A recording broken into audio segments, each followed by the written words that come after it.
Have you ever felt like you're drowning in a system built to keep you exhausted, invisible, and replaceable? Like no matter how hard you work or how much of your soul you pour out, you still end up barely surviving while others live like royalty. That crushing weight on your chest isn't weakness, it's awareness. It's the moment you finally see that the problem isn't you, it's the world you were forced to navigate. Welcome to Silent Mind Diaries, where we explore the minds that understood your struggle long before you were born. Today, we enter the world of a man whose ideas were forged not in comfort, but in crisis. A man who buried his own children while trying to uncover why millions of others suffered the same fate. His name was Karl Marx, and his story is not just about economics or politics. It is the story of a father's grief, a thinker's rage, and a human being's desperate attempt to explain a world that crushes the people who hold it up. Close your eyes and imagine this. Your child is coughing through another cold night. There is no money for proper medicine, no stable income, no certainty that tomorrow will be kinder. The landlord is threatening eviction again. You're working endlessly, trying to make sense of the world that is slowly destroying your family. And then you finally grasp the horrifying truth. This suffering isn't an accident. It isn't fate. It's the direct consequence of a system that treats human beings as disposable tools. This was Karl Marx's reality. While most intellectuals of his era debated philosophy in warm, comfortable parlors, Marx lived in poverty-stricken London, fighting to keep his family alive. Picture this. It's 1848. Instead of sipping wine in lecture halls, Marx is sitting in the reading room of the British Museum, surrounded by factory reports, economic data, and the brutal testimonies of industrial workers. He isn't just studying society, he's performing an autopsy on it. He is dissecting the inner machinery of capitalism, piece by piece, trying to understand the system that is crushing millions, including his own children. 3 of Marx's children died young. His son Edgar, the child he adored, died at age 8. Marx was shattered. He couldn't speak for days. Imagine the grief of a father who saw his personal tragedy as part of a much larger injustice. Marx's theories were not written from a comfortable desk or an academic tower. They were written in hunger, heartbreak, and rage. Every page about class struggle was shaped by the man who had pawned his own coat for food. Every argument about exploitation came from someone who lived the humiliation he described. Every call for revolution was fueled by the pain of a father who had lost what the system stole from him. And yet, here lies the tragic poetry of his life.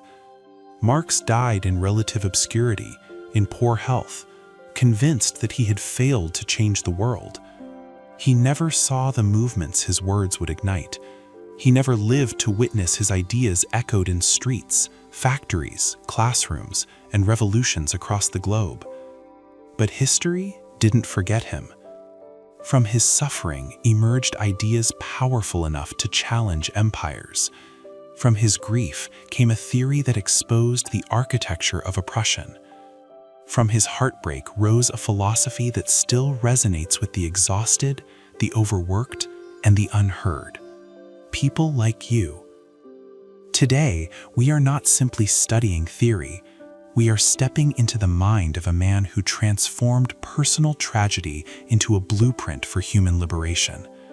A man whose pain became humanity's warning and its possibility.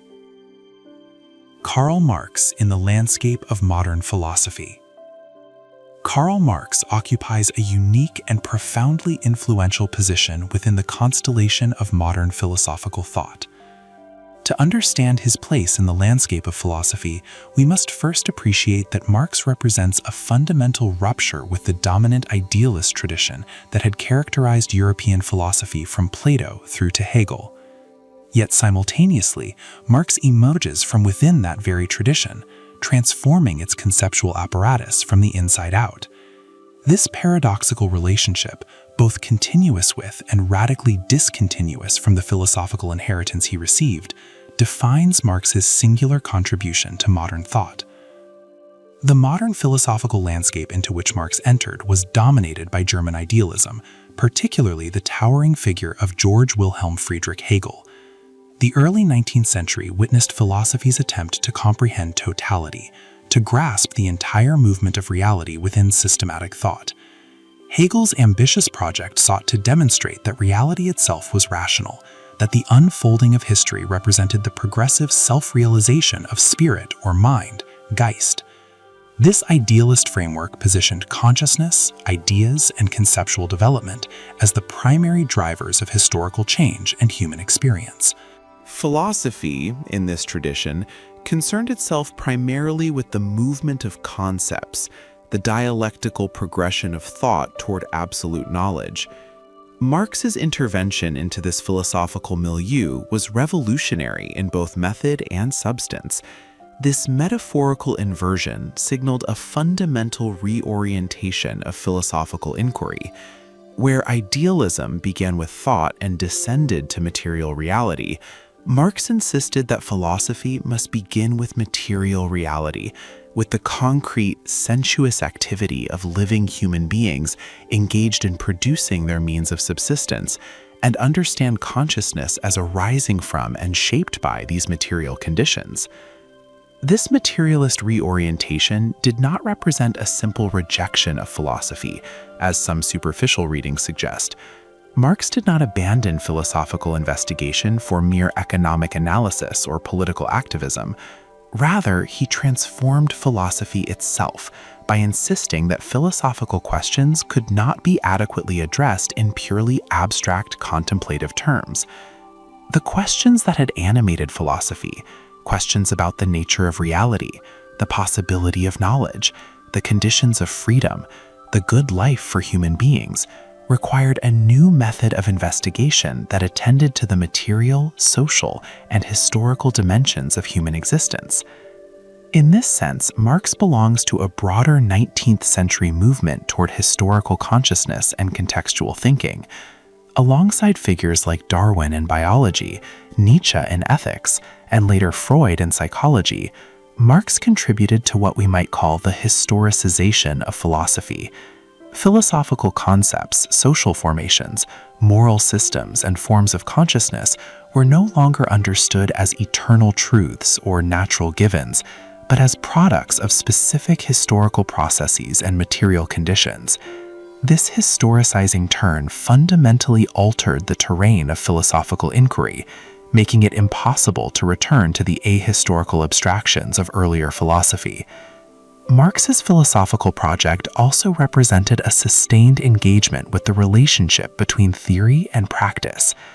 Classical philosophy, particularly in its Platonic and contemplative modes, had typically positioned the philosopher as a detached observer seeking knowledge of eternal forms or universal truths. Even when philosophy concerned itself with ethics and politics, as in Aristotle, the relationship between philosophical wisdom and practical action remained somewhat external. Wisdom guided action, but they remained distinct domains. Marx collapsed this distinction through his concept of praxis, insisting that theory and practice were internally related moments of a single process of human self-creation. Philosophy was not merely about interpreting the world, but about changing it. This practical orientation did not diminish philosophy's theoretical rigor. Rather, it insisted that theory must prove itself in practice, and that practice required theoretical understanding to be genuinely transformative rather than merely reactive. Within the landscape of modern philosophy, Marx can be positioned at the intersection of several crucial developments. First, he stands within the tradition of Enlightenment critique, extending the critical examination of received authorities, traditional beliefs, and established institutions. However, Marx radicalized this critique by turning it toward the material foundations of society itself, examining how economic structures and class relations shaped and constrained the supposedly autonomous realm of ideas. Second, Marx belongs to the 19th century movement towards systematic scientific understanding of human society and history. His ambition to develop a science of society and historical development aligns him with the scientific optimism of his era, even as his dialectical method distinguishes him from positivist approaches. Third, Marx participates in the Romantic reaction against capitalist modernity's alienating effects, expressing a vision of human wholeness and authentic community that echoes Romantic themes, while grounding this vision in materialist analysis rather than nostalgic idealization. Marx's influence on subsequent philosophy has been immense and multifaceted. In the 20th century, Marxism became not merely a philosophical school, but a living tradition of thought and practice, generating diverse interpretations, revisions, and critiques. Western Marxism, developing through figures like Lukács, Gramsci, Adorno, and Marcuse, engaged deeply with philosophical questions of consciousness, culture, and ideology. Analytical Marxism sought to reconstruct Marx's insights using the tools of analytical philosophy and rational choice theory. Post-structuralist thinkers engaged critically with Marx's concepts while transforming them. Liberation philosophy, feminist theory, post-colonial thought, and critical race theory all drew upon and extended Marxist analytical frameworks while critiquing Marx's own limitations and blind spots. Yet Marx's relationship to academic philosophy has always been ambivalent. Marx himself expressed frustration with philosophy's tendency toward abstract speculation, divorced from practical engagement with real social problems. His famous 11th thesis on Feuerbach, "The philosophers have only interpreted the world in various ways, the point is to change it," suggests an impatience with purely interpretive philosophy. This has led to debates about whether Marx remained a philosopher at all, or whether he transcended philosophy for something else: political economy, social science, revolutionary theory. Such debates often miss the point. Marx transformed what philosophy could be and do. He demonstrated that rigorous conceptual analysis and systematic theory could be directed toward concrete social realities and practical transformation without sacrificing philosophical depth. In the contemporary philosophical landscape, Marx's legacy remains contested but undeniable. Even philosophers who reject Marx's conclusions often employ methods of ideology critique, historical contextualization, and attention to material conditions that Marx pioneered. The resurgence of interest in Marx following the 2008 financial crisis demonstrates the enduring relevance of his analysis of capitalism's internal contradictions and systemic crises. Climate change has prompted renewed attention to Marx's insights into capitalism's metabolic relationship with nature. Growing inequality has vindicated Marx's analysis of capital accumulation's tendency to concentrate wealth. Questions of automation and artificial intelligence have revived discussions of Marx's fragment on machines and his vision of a society beyond wage labor. Marx's position in modern philosophy, then, is that of a revolutionary innovator who fundamentally altered philosophy's self-understanding, its methods, and its relationship to practice. He synthesized diverse intellectual currents, classical German philosophy, British political economy, French socialism, into a powerful new framework for understanding human society and history. He insisted that philosophy must attend to material reality, historical development, and practical transformation. He demonstrated that the most abstract philosophical questions about consciousness, freedom, and human nature were inseparable from concrete analysis of economic structures and social relations. In doing so, Marx established a tradition of critical social philosophy that remains vital and contested, a permanent reference point for anyone seeking to understand the relationship between ideas and material reality, theory and practice, philosophy and politics in the modern world. F. Hegel and Ludwig Feuerbach. Marx's philosophy emerged through a complex process of engagement with, appropriation from, and critique of these philosophical predecessors. The relationship is neither simple inheritance nor complete rejection, but rather what Marx himself called an Aufhebung, a simultaneous preservation, negation, and transcendence of earlier philosophical positions. This dialectical relationship to his philosophical roots shaped the distinctive character of Marx's mature thought. George Wilhelm Friedrich Hegel stands as the most important philosophical influence on Marx. Hegel's comprehensive system sought to grasp reality as a rational totality, an organic unity developing through internal contradictions toward increasingly adequate forms.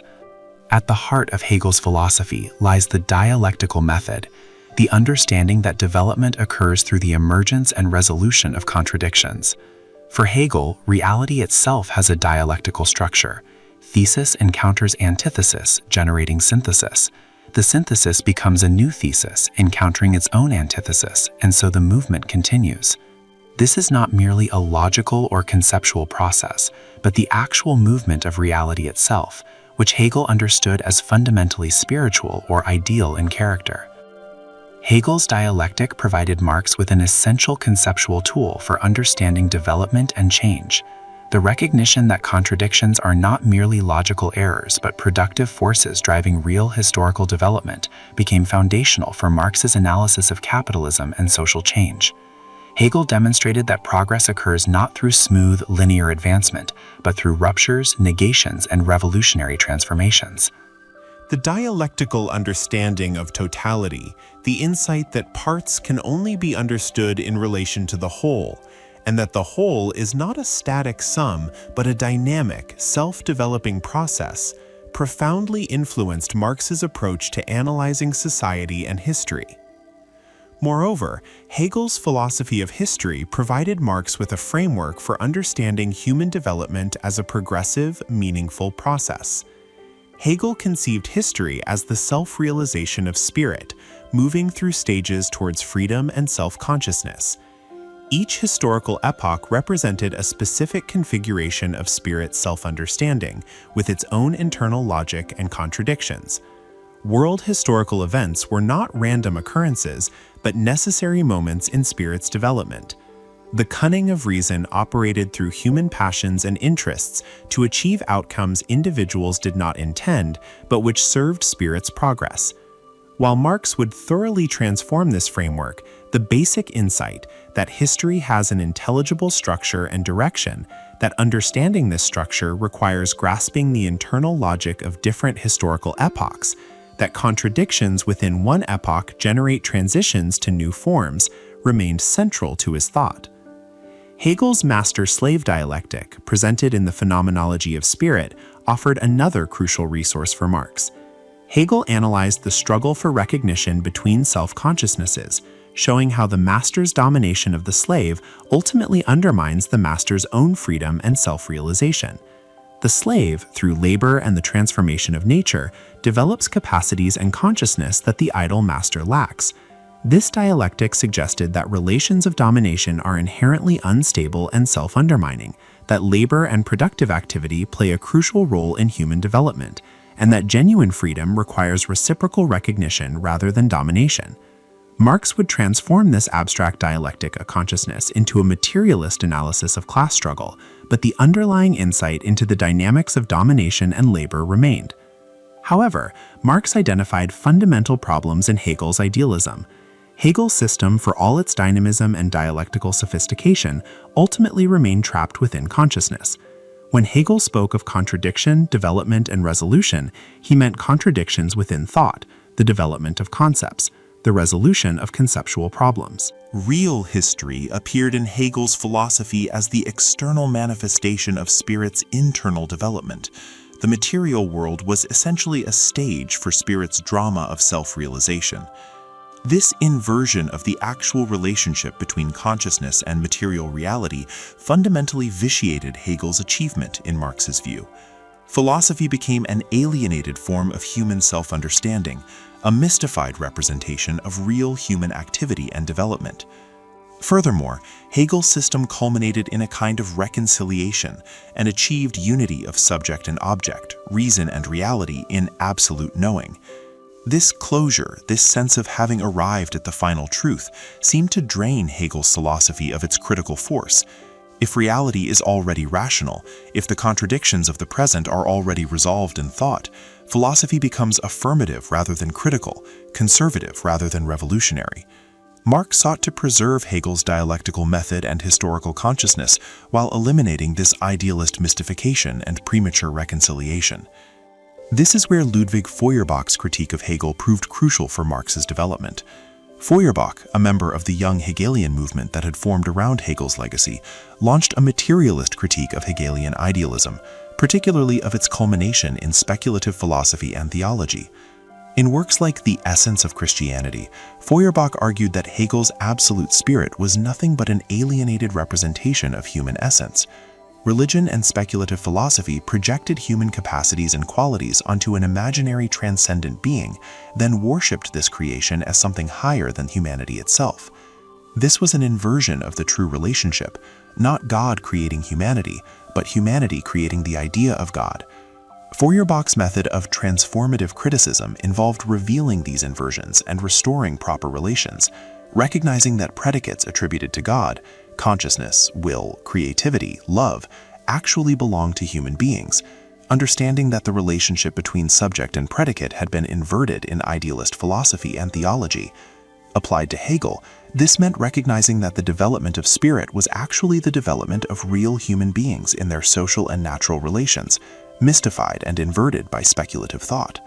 Feuerbach called for a new materialist philosophy that would begin with sensuous, corporeal human beings in nature rather than with abstract concepts or transcendent spirits.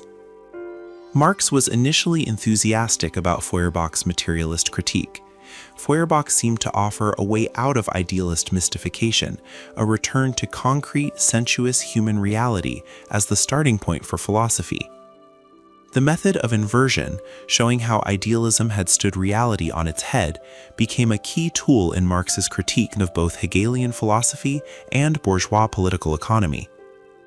However, Marx soon recognized that Feuerbach's materialism, while an advance over Hegelian idealism, remained inadequate.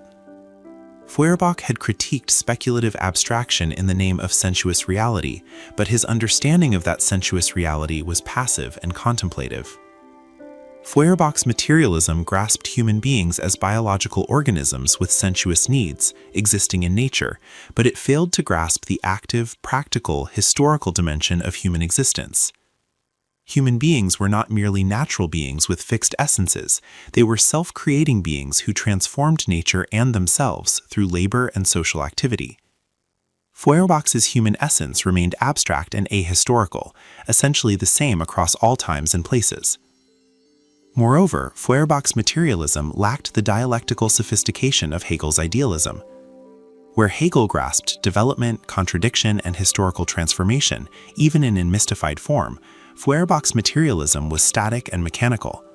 It could explain religion and speculative philosophy as inversions of reality, but it could not explain why these inversions occurred, what historical conditions generated them, or how they might be overcome.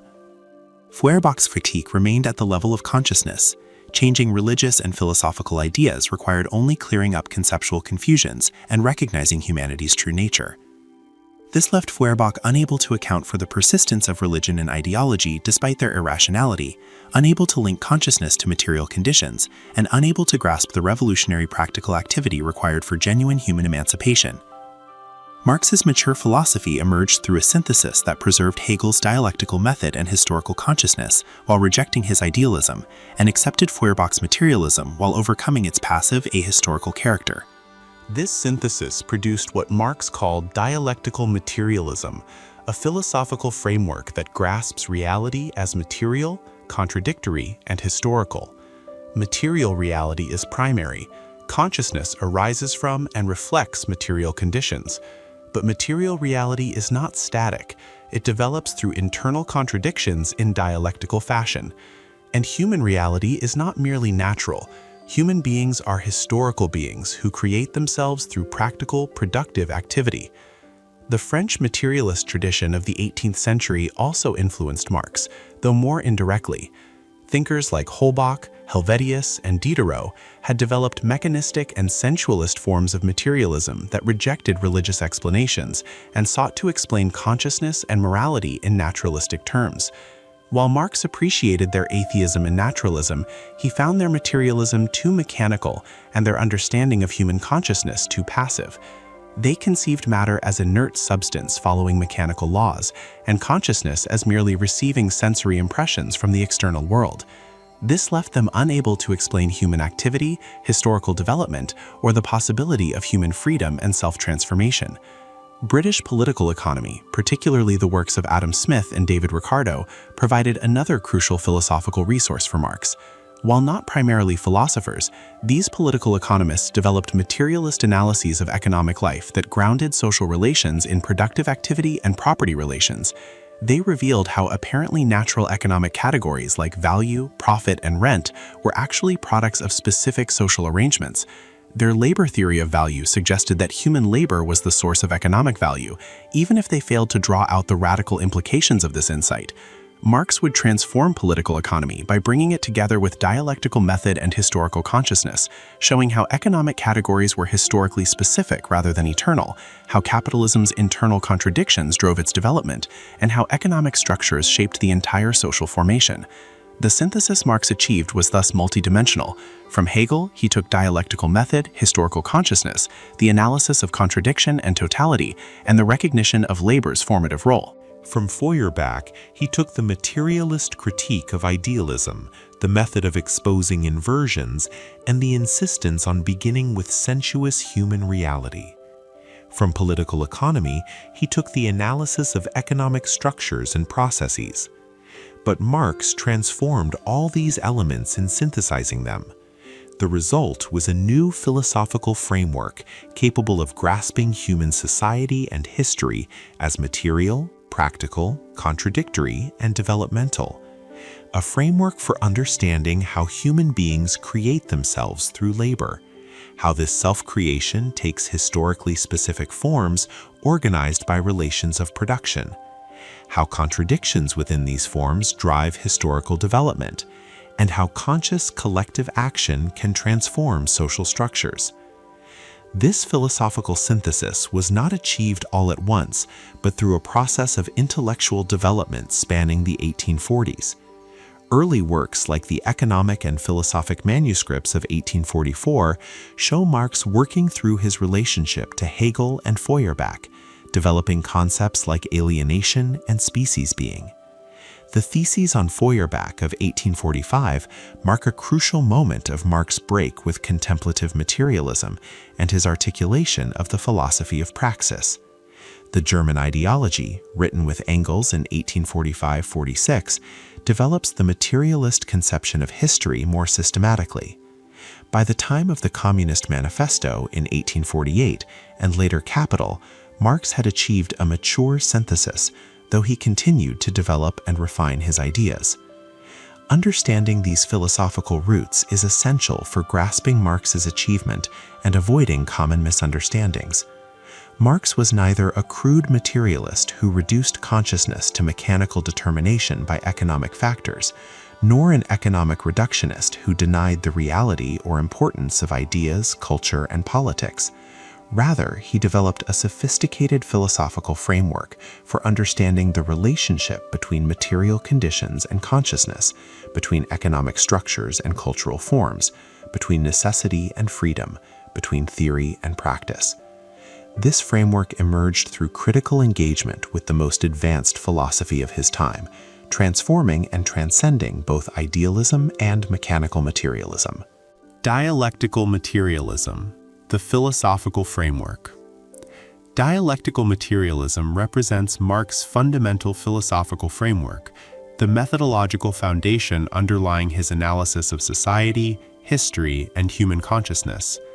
Though the term dialectical materialism was not used by Marx himself, it was later formalized by Engels and Soviet philosophers. It accurately captures the synthesis Marx achieved between dialectical method and materialist ontology. Understanding dialectical materialism requires examining both components of the synthesis, the materialist foundation and the dialectical method, and how their integration creates a powerful tool for analyzing reality. The materialist component of Marx's framework establishes material reality as ontologically primary. This means that matter, not mind or spirit, constitutes the fundamental substance of reality. Consciousness, ideas, and mental phenomena are not independent entities, but arise from and depend upon material processes. This position stands in direct opposition to idealism, which treats consciousness, ideas, or spirit as primary, and material reality as secondary or derivative. For Marx, the material world exists independently of human consciousness, and human consciousness itself is a product of material evolution and social practice. However, Marx's materialism differs crucially from mechanical or reductive materialism. Mechanical materialism, characteristic of 18th century French materialists and 19th century positivism, conceived matter as inert substance following fixed mechanical laws. Everything, including human thought and action, could in principle be reduced to matter in motion governed by deterministic laws. This framework left no room for human agency, creativity, or historical development of genuinely new forms. Marx rejected this reductive approach. His materialism recognized qualitatively distinct levels of reality, physical, biological, social, each with its own laws and dynamics, not simply reducible to lower levels.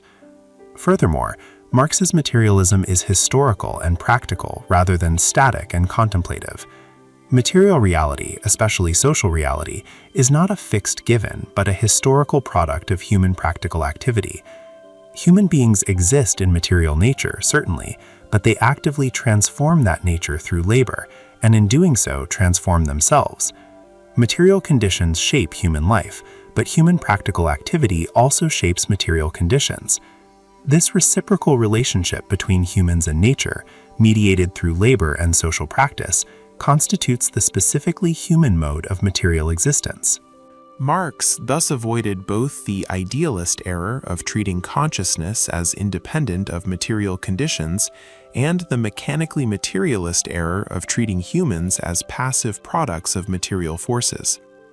The dialectical component of Marx's framework provides the method for understanding how material reality, and especially social reality, develops and changes. Dialectics, inherited from Hegel but transformed through materialism, grasps reality as inherently contradictory and developmental. Where formal logic insists on the law of non-contradiction, A cannot be both B and not B simultaneously, dialectical thinking recognizes that real processes contain internal contradictions that drive their development. These contradictions are not mere logical errors, but real tensions within things and processes, conflicts between opposing forces or tendencies that coexist within a unity. Several key principles structure dialectical analysis. First, the principle of interconnection. Nothing exists in isolation. Everything is part of a larger whole and can only be understood in relation to that whole. Social phenomena cannot be analyzed atomistically, as isolated facts, but must be grasped as moments of a totality. Second, the principle of development. Reality is not static, but constantly changing, developing from simpler to more complex forms, from lower to higher stages. This development is not arbitrary, but follows comprehensible patterns driven by internal contradictions. Third, the principle of contradiction. Development occurs through the emergence and resolution of contradictions. Every phenomenon contains opposed tendencies that struggle against each other. This struggle drives transformation. Fourth, the principle of qualitative transformation. Development is not merely quantitative accumulation, but involves qualitative leaps, revolutionary transformations where quantitative changes give rise to new qualities. Water heated gradually undergoes quantitative change, but at a certain point undergoes qualitative transformation into steam. Similarly, gradual changes in economic relations can reach a point where the entire social system undergoes revolutionary transformation. Fifth, the negation of the negation. Development involves successive negations, where each stage negates the previous stage while preserving its achievements at a higher level. This is Hegel's Aufhebung, the simultaneous preservation, cancellation, and transcendence characteristic of dialectical development. Applied to material reality, these dialectical principles generate what we might call a developmental ontology. Material reality is not a static collection of things, but a dynamic process of becoming, driven by internal contradictions toward higher forms of organization and complexity.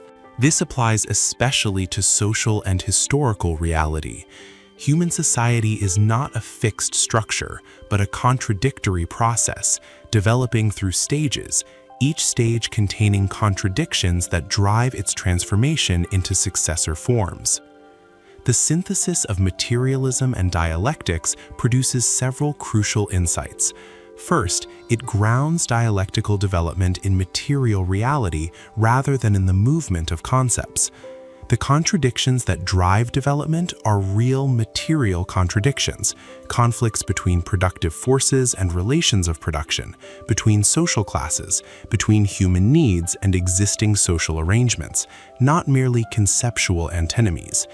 Second, it provides a method for analyzing specific material realities, economic systems, social formations, historical epochs, in their concrete specificity while understanding them as moments of a developmental process. Third, it establishes the conditions for freedom and conscious action within a lawful universe.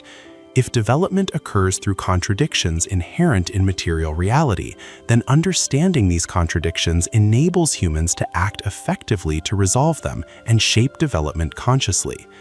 Marx's application of dialectical materialism to history produced historical materialism, to be discussed more fully in the next section, but the philosophical framework extends beyond historical analysis. Dialectical materialism provides a general ontology and method applicable to natural and social reality. Nature itself develops dialectically, from simpler to more complex forms, through contradictions and qualitative transformations. The emergence of life from non-living matter, of consciousness from life, of human society from animal existence, these represent dialectical transformations, qualitative leaps where quantitative changes in complexity give rise to genuinely new forms with their own dynamics. However, human society represents a qualitatively distinct level of material reality. In pre-human nature, dialectical development occurs spontaneously through blind processes. With human society, development becomes increasingly conscious and purposeful. Human beings can understand the contradictions driving social development and act to resolve them, thus gaining increasing control over their own social development. This possibility of conscious collective action to shape society distinguishes human history from natural history, even while both follow dialectical patterns. Critics have raised several objections to dialectical materialism as a philosophical framework. One set of objections concerns the ontological status of dialectical laws. Are these laws discovered in reality or imposed upon it by the analyst? If dialectical contradictions exist objectively in reality, how can we verify their existence? Don't we risk reading dialectical patterns into phenomena through confirmation bias, seeing contradictions and dialectical movements wherever we look because our method predisposes us to find them? Marx and Engels would respond that dialectical patterns are discovered through analysis of real processes, not imposed arbitrarily, and that the proof lies in the explanatory and practical success of dialectical analysis. But this remains contentious. Another objection concerns the relationship between necessity and contingency, determinism and freedom. If social development follows dialectical laws arising from material contradictions, doesn't this imply determinism? If capitalism's contradictions necessarily lead to socialism, what role remains for human agency and political choice? Marx's position here is subtle. Dialectical development establishes general tendencies and possibilities, not mechanical inevitabilities. Contradictions create the conditions for transformation and make certain outcomes possible or necessary in a broad sense, but the specific form and timing of transformation depend on conscious human action. The possibility of socialism becomes real when capitalism's contradictions mature, but its actual realization requires revolutionary practice. Critics argue this remains unclear, and that Marxism has vacillated between deterministic and voluntaristic interpretations. A third objection questions whether dialectical materialism can provide normative guidance. As a framework emphasizing material conditions and historical development, does it leave room for ethics and values? Can we justify political commitments on dialectical materialist grounds, or must we import values from elsewhere? Marx generally resisted abstract ethical theorizing, arguing that moral concepts were historically specific rather than eternal. Yet his work clearly contains normative commitments to human freedom, to overcoming alienation, to genuine community.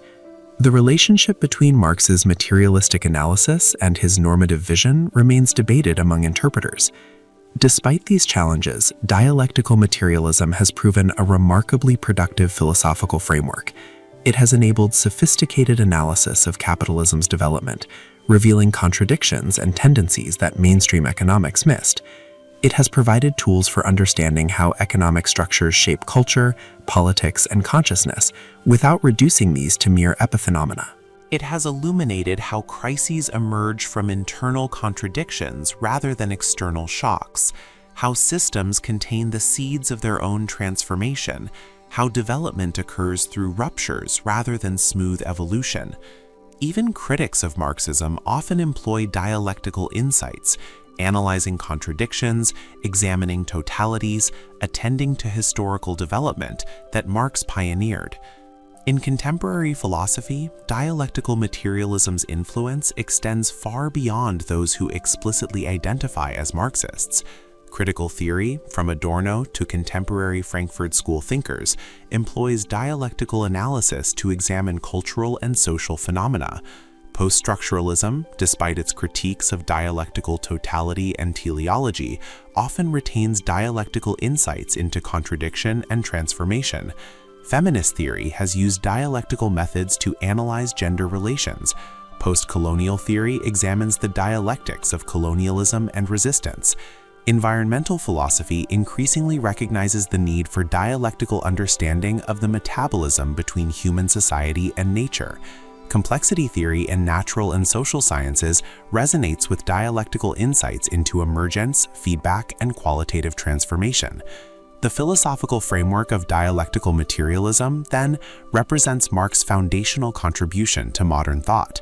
By synthesizing materialism's ontological priority of material reality with dialectic's understanding of development through contradiction, Marx created a powerful method for analyzing nature, society, and history. This framework grounds understanding in material reality while grasping that reality as dynamic, contradictory, and developmental. It enables analysis of specific phenomena in their concrete particularity while situating them within developmental totalities. It establishes the possibility of human freedom through conscious understanding and transformation of material contradictions. Whatever its philosophical problems and serious objections remain, dialectical materialism transformed our understanding of history, society, and consciousness, establishing a tradition of critical social analysis that continues to generate insights and provoke debate. Historical materialism as a theory of social change. Historical materialism represents Marx's application of dialectical materialist philosophy to human history and society, yielding a comprehensive theory of social development and transformation. It provides a framework for understanding the structure and dynamics of different societies, explaining how and why social formations emerge, develop, and give way to successor forms. Historical materialism is both a methodology for analyzing society and a substantive theory about the patterns and mechanisms of historical change. Grasping its logic is essential for understanding Marx's analysis of capitalism and his revolutionary politics.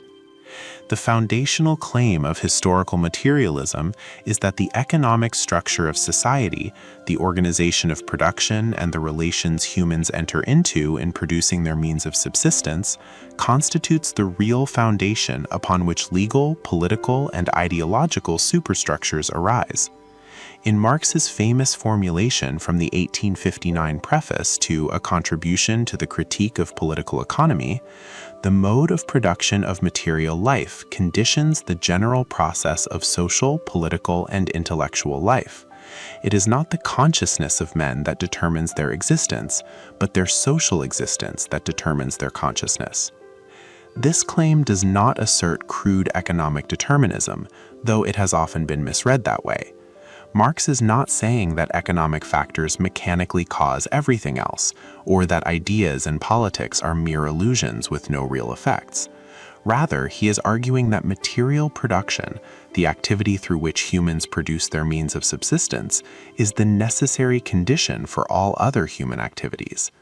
Before humans can philosophize, create art, wage war, or govern, they must eat, clothe themselves, find shelter. Material production is thus the fundamental human activity, and its organization shapes the possibilities and constraints facing other dimensions of social life. The economic structure or mode of production has two main components. First, the productive forces, the means by which humans produce.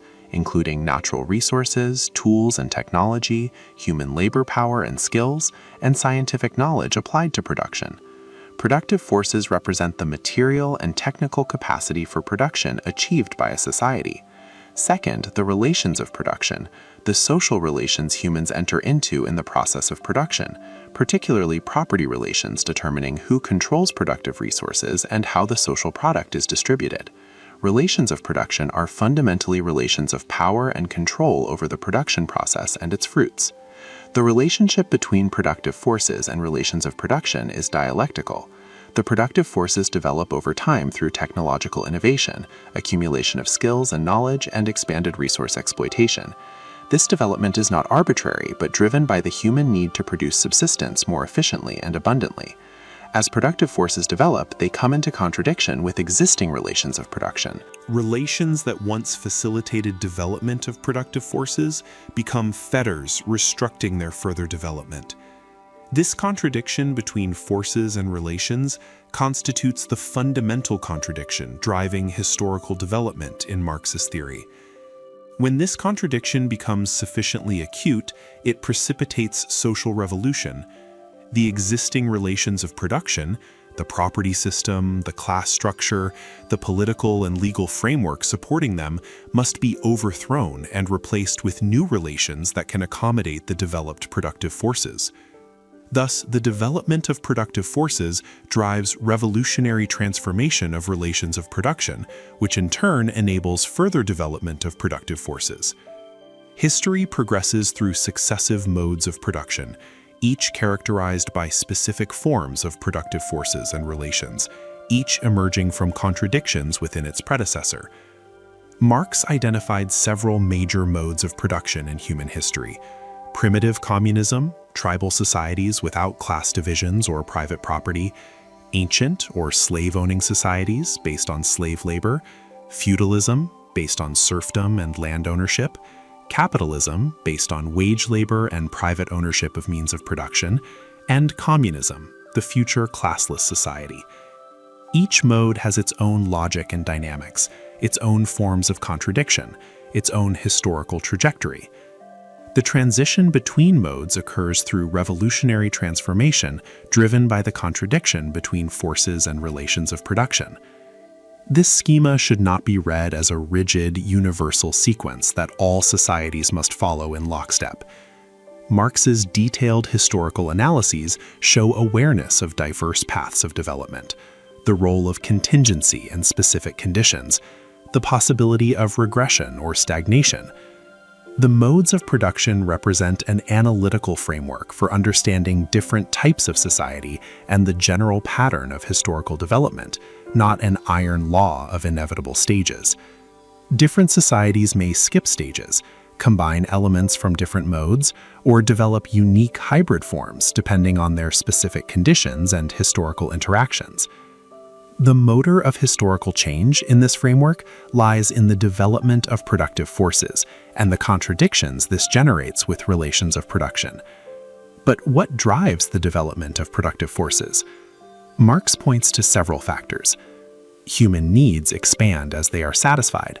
Producing subsistence allows new needs to emerge, creating pressure for more abundant production. Competition, both between individuals and communities, creates incentives for productive innovation. Class conflicts provide impetus for ruling classes to develop productive forces to maintain their position, and for exploited classes to seek more efficient production to reduce their burden. The human capacity for innovation and creativity, expressed through labor, constantly produces new techniques, tools, and knowledge. However, the development of productive forces does not translate automatically or immediately into social transformation. Between economic contradiction and revolutionary change lies class struggle. Social classes, groups defined by their position in the relations of production, particularly their relationship to control over means of production, are the concrete agents of historical change. The contradiction between forces and relations of production manifests as conflict between classes, between those whose interests are tied to existing relations, typically the ruling class that controls means of production and appropriates surplus, and those whose interests lie in transformation, typically the exploited class that produces but does not control. Class struggle takes economic, political, and ideological forms. Economically, classes struggle over wages, working conditions, distribution of the product. Politically, they struggle over state power and legal frameworks. Ideologically, they struggle over the ideas, values, and worldviews that legitimize or challenge existing arrangements. These dimensions are interconnected. Economic struggles take political and ideological form. Political and ideological struggles have economic roots and consequences. Revolutionary transformation requires that the exploited class develop consciousness of its position and interests, organize itself politically, and overthrow the existing order through combined economic, political, and ideological struggle. Historical materialism thus conceives history as made by humans, but not in circumstances of their choosing. The material conditions inherited from the past, the level of productive forces, the established relations of production, the accumulated cultural traditions, shape and constrain what is possible. But within these constraints, human action, particularly collective action by social classes, makes history. The outcome of class struggles determines whether a society progresses, stagnates, or regresses, whether revolutionary transformations succeed or fail, whether new relations of production effectively accommodate developed productive forces or impose new fetters. This framework dissolves the opposition between structural determinism and voluntarism. History follows patterns arising from material contradictions, but these patterns are realized through human agency, particularly class struggle. There is necessity, but not mechanical inevitability. Capitalism's contradictions create the necessity of transformation, but whether this leads to socialism or barbarism depends on conscious political struggle. Historical laws are really laws of human social action under specific material conditions, not laws external to and determining human action. Applied to capitalism specifically, historical materialism illuminates both its progressive role and its contradictory character. Capitalism represents a revolutionary advance over feudalism, developing productive forces to unprecedented levels through competitive accumulation, technological innovation, and creation of the world market. The bourgeoisie, in Marx's account, has been, quote, the first to show what man's activity can bring about, accomplishing wonders far surpassing Egyptian pyramids, Roman aqueducts, and Gothic cathedrals. But capitalism's very dynamism generates contradictions. The development of productive forces, technology, socialized production, working class organization comes into conflict with capitalist relations of production, private property, competitive accumulation, exploitation of wage labor. These contradictions manifest in recurring crises, in the conflict between socialized production and private appropriation, in the contradiction between capital's need for living labor and its drive to replace labor with machinery, in the conflict between capital and labor over value distribution, in the antagonism between capitalism's productive potential and its failure to satisfy human needs. As these contradictions intensify, capitalism becomes a fetter on the productive forces it developed, and revolutionary transformation becomes necessary.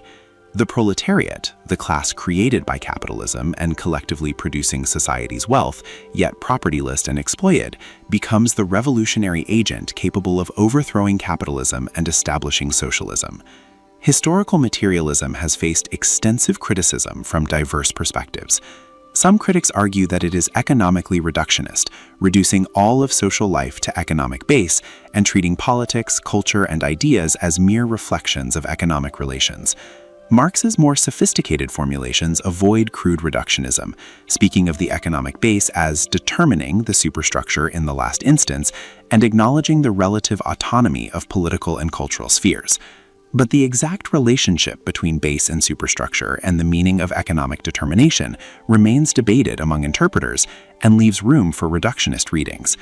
Other critics question whether productive forces really do develop progressively throughout history, and whether this development necessarily generates contradictions with relations of production. Historical evidence shows periods of stagnation or regression in productive forces, raises questions about whether development is uniform across societies, and suggests that relations of production sometimes successfully adapt to developed forces without revolutionary rupture. Transitions between modes of production have proven more complex, contingent, and varied than Marx's schema suggests. Some critics argue that historical materialism commits a functionalist fallacy, explaining features of society by their function in maintaining the economic base or advancing productive forces, without adequate causal mechanisms. Why do productive forces develop? If the answer is human needs or innovation, this seems to assume ahistorical human nature, contradicting Marx's historical approach. If the answer is competition or class conflict, this requires explaining those phenomena, potentially leading to circular reasoning. Feminist critics have argued that historical materialism neglects the mode of reproduction, the social organization of sexuality, childbearing, and domestic labor, treating it as natural rather than historical and variable. The exclusive focus on production for exchange marginalizes women's reproductive labor and prevents adequate analysis of gender domination. Marx's schema of modes of production, organized around relations of production, cannot adequately grasp the specificity of gender relations and women's oppression, which cut across class divisions and different modes of production.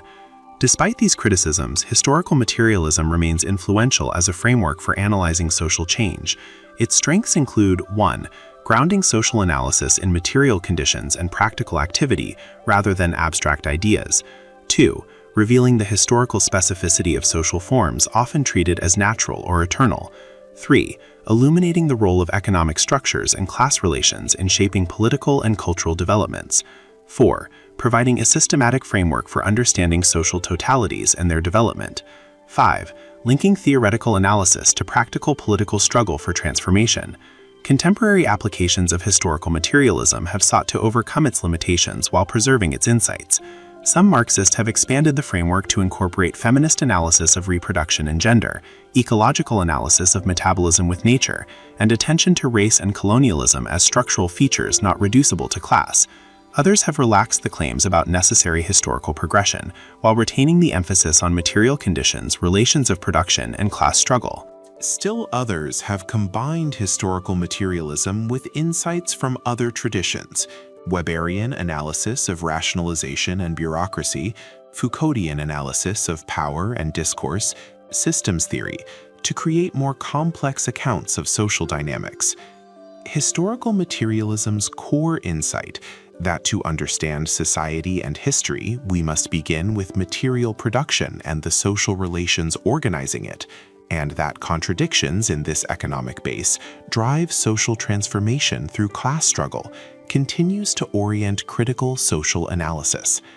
Even scholars who reject Marx's specific theories often employ historical materialist methodology, examining economic structures, analyzing class relations, attending to material interests, situating ideas and culture in their material context, linking analysis to transformative practice. The framework remains indispensable for anyone seeking to understand the dynamics of capitalist society, the sources of social change, and the possibilities for fundamental transformation toward a more just and free social order. Material conditions as determinants of human consciousness. One of Marx's most fundamental and controversial claims concerns the relationship between material conditions and consciousness. Against the idealist tradition that treated ideas as autonomous or even primary, Marx insisted that human consciousness is shaped, conditioned, and in significant ways determined by material circumstances, particularly by the social relations of production within which individuals are embedded. This claim forms a cornerstone of historical materialism and carries profound implications for how we understand knowledge, ideology, politics, and the possibility of social change. Yet it also raises difficult questions about determinism, agency, and the status of Marx's own theory. Marx's formulation of this relationship appears most famously in the German Ideology, 1845-1846, where he writes, "Consciousness does not determine life, but life determines consciousness." And in the 1859 preface, "It is not the consciousness of men that determines their being, but on the contrary, their social being that determines their consciousness." These statements seem straightforward enough.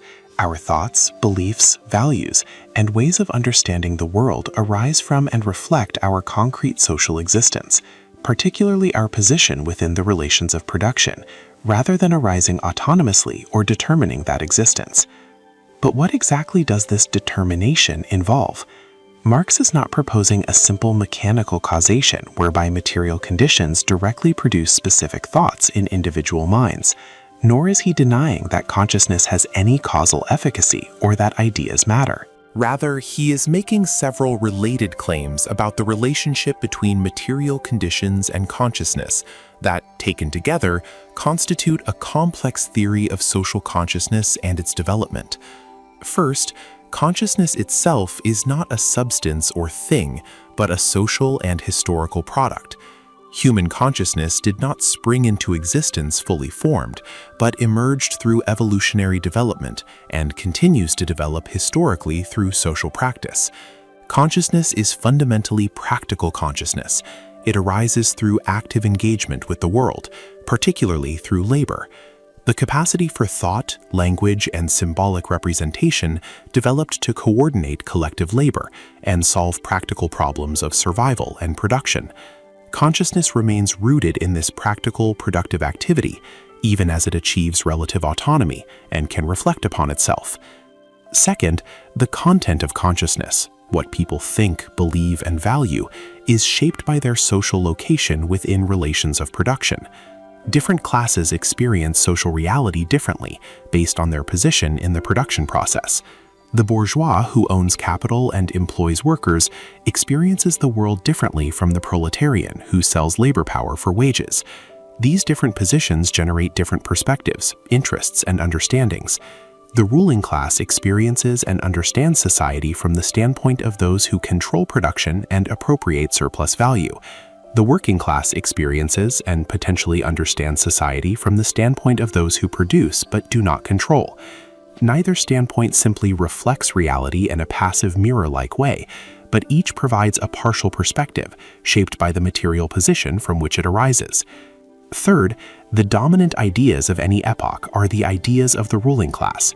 Those who control material production also control mental production. They control the means of communication, the educational system, the production and dissemination of ideas. They use this control to spread and naturalize ideas that legitimize existing relations of production and their own dominant position. Ruling ideas present particular class-based interests as universal interests, historically specific social arrangements as natural or eternal, contingent relations of power as necessary or justified. This is what Marx means by ideology, not simply false beliefs, but systematic distortions that arise from and serve specific class interests. However, and this is crucial, material determination of consciousness is not absolute or unidirectional. Several factors complicate the relationship. First, consciousness has relative autonomy. Ideas and cultural forms develop according to their own logic and history, not simply as direct reflections of economic base. Intellectual and cultural traditions accumulate, interact, and develop in ways not reducible to immediate economic determination. Second, consciousness can achieve critical distance from immediate circumstances. Through theoretical reflection, historical comparison, and collective organization, social classes can develop consciousness that transcends their immediate experience and grasps the larger social totality and its dynamics. This is what Marx means by class consciousness, the working class understanding not just its immediate conditions, but its position in the capitalist system as a whole, its historical role, and its potential to transform society. Third, consciousness affects material reality. Ideas, once developed, can become material forces when they grip the masses. Revolutionary theory, when it clarifies the conditions and possibilities of transformation, can guide revolutionary practice. The relationship between consciousness and material conditions is thus reciprocal and dialectical. Material conditions shape consciousness, but consciousness, once developed and translated into organized practice, can transform material conditions. The claim that social being determines consciousness does not eliminate human agency or the role of ideas, but situates them within material and social contexts. Marx's theory of ideology provides a crucial framework for understanding how material conditions shape consciousness. Ideology, in Marx's mature usage, refers to forms of thought that systematically distort reality in ways that serve ruling class interests. Ideological consciousness is necessary but inverted consciousness. It grasps real aspects of social reality, but in mystified, upside-down forms. For example, bourgeois political economy correctly grasps certain surface phenomena of capitalist economy, prices, profits, wages, but it treats these as natural and eternal, rather than as historically specific forms arising from capitalist relations of production. It sees competition between individual capitalists, but not the underlying class relation between capital and labor. It grasps appearance, but not essence. Ideology arises not primarily from deliberate deception or ruling class conspiracy, but from the structure of social relations themselves. Capitalist social relations are inherently mystifying. The exchange of labor power for wages appears as a fair transaction between equals, masking the exploitation that occurs in production. Capital appears as productive of value in itself, masking the actual source of surplus value in unpaid labor. The state appears as a neutral arbiter above class interests, masking its role in maintaining class domination. These appearances are not simply false, they correspond to real surface phenomena, but they prevent understanding of underlying relations and dynamics. Different classes have different potentials for penetrating ideology and achieving true consciousness. The ruling class has both interest and position favoring ideological understanding. Their dominance depends on mystifying the real relations of exploitation, and their position as appropriators rather than producers distances them from the material processes where value is actually created. The working class, by contrast, has both interest and position favoring critical consciousness. Their interest lies in understanding and transforming exploitation, not mystifying it. Their position as direct producers potentially allows them to grasp the real process of value creation and appropriation. However, this potential for working class consciousness is not automatically realized. Workers spontaneously develop what Marx calls trade union consciousness, awareness of immediate interests in wages and conditions, willingness to struggle economically against employers. But this remains within the horizon of capitalist relations, fighting over distribution of the product without challenging the fundamental relation of exploitation. Revolutionary class consciousness, understanding the working class's historical role and potential to abolish class society itself, requires theoretical development beyond immediate experience. This is where revolutionary theory and organization become crucial. Marx's own theoretical work aimed to provide this consciousness by revealing capitalism's underlying dynamics and contradictions. The relationship between material conditions and consciousness also has an important temporal dimension. Consciousness tends to lag behind material development. When productive forces develop and relations of production become outdated, consciousness often remains tied to the old forms. Traditional ideas, cultural patterns, and ways of thinking persist even as the material conditions that generated them have transformed.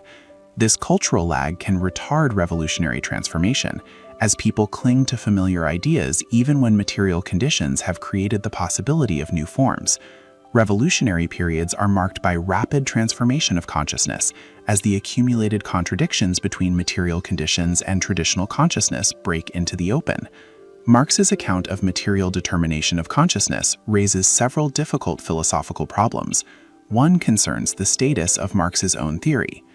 If consciousness is determined by material conditions and class position, how can Marx, a bourgeois intellectual, transcend the limitations of bourgeois consciousness to develop revolutionary theory?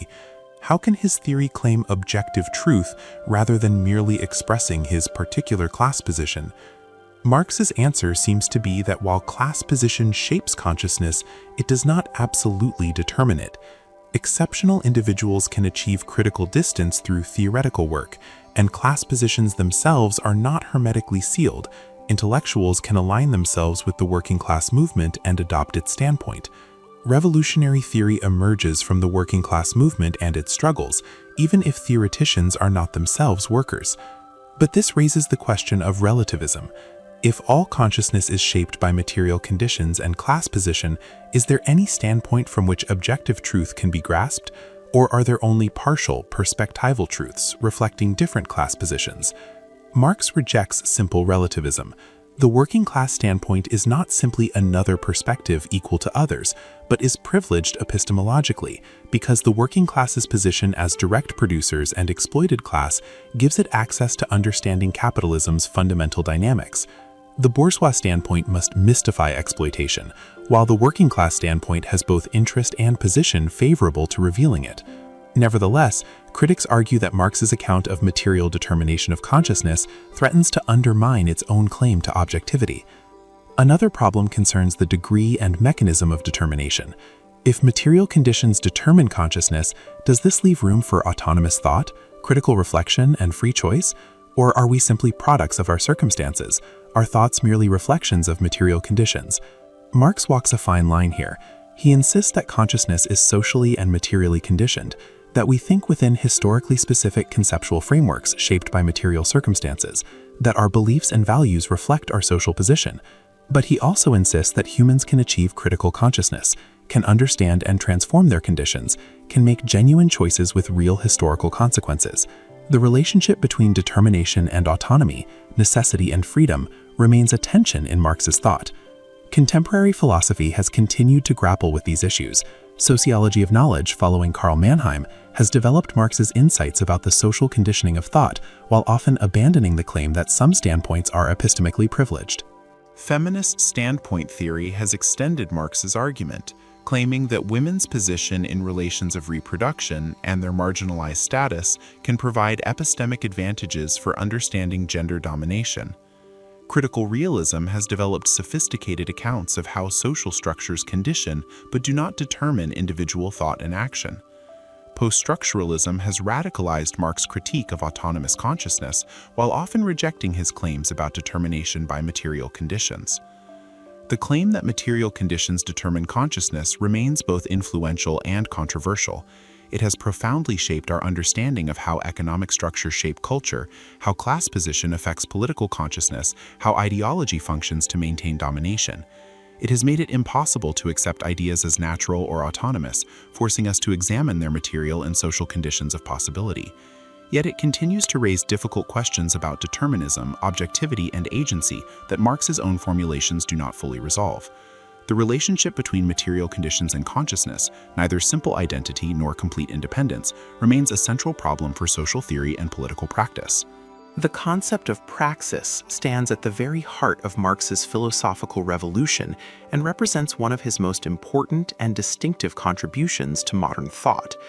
Praxis, understood as the unity of theory and practice, as conscious human activity that simultaneously transforms the world and transforms the actor, overcomes the traditional philosophical separation between thinking and doing, between contemplation and action, between theory and practice. Through this concept, Marx fundamentally reconceived both philosophy's task and human beings' relationship to their world. Understanding praxis is essential for grasping what distinguishes Marx's philosophy from both preceding and subsequent traditions. Traditional Western philosophy, from Plato through early modern rationalism, typically privileged theoretical over practical activity. Philosophers pursued knowledge of eternal truths, contemplated the forms or essences of things, sought understanding for its own sake. Practical activity, making, doing, political engagement, was subordinated to theoretical wisdom, or treated as a separate domain to which philosophy might offer guidance, but which remained distinct from philosophy proper. Even when philosophers addressed practical questions of ethics and politics, they typically conceived the relationship between wisdom and action as external. Philosophical knowledge provided principles or goals, but action itself was not philosophical. This separation between theory and practice corresponded to social divisions between mental and manual labor, between those who thought and those who worked. In ancient Athens, manual labor was performed primarily by slaves, while free citizens engaged in political deliberation and intellectual pursuits. The philosopher represented the highest human type precisely through dedication to theoretical contemplation divorced from practical necessity. Even when Aristotle recognized practical wisdom, phronosis, as a virtue distinct from theoretical wisdom, sophia, he maintained a hierarchical ordering with theoretical wisdom as superior. Modern philosophy complicated but did not fundamentally overcome this dichotomy. Descartes sought certain knowledge through pure thought, relegating the body and practical activity to the realm of the dubitable and mechanical. Kant distinguished between theoretical reason, concerned with what is, and practical reason, concerned with what ought to be, maintaining their separation even while exploring their relationship. Hegel, despite recognizing labor's formative role in the master-slave dialectic, ultimately resolved everything into the movement of spirit, reducing practical activity to a moment in theoretical self-consciousness. Marx's concept of praxis revolutionarily overturns this tradition. The famous 11th thesis on Feuerbach crystallizes the transformation. Philosophers have hitherto only interpreted the world in various ways. The point is to change it. This is not a rejection of interpretation or theory in favor of mindless activism. Rather, it insists that interpretation must be united with transformation, that theory must prove itself in practice, that philosophy's purpose is not contemplative understanding alone, but the conscious transformation of reality. The very meaning and possibility of understanding are transformed when philosophy becomes practical. But here, in the midst of this philosophical exposition, I must pause and turn to you, dear reader.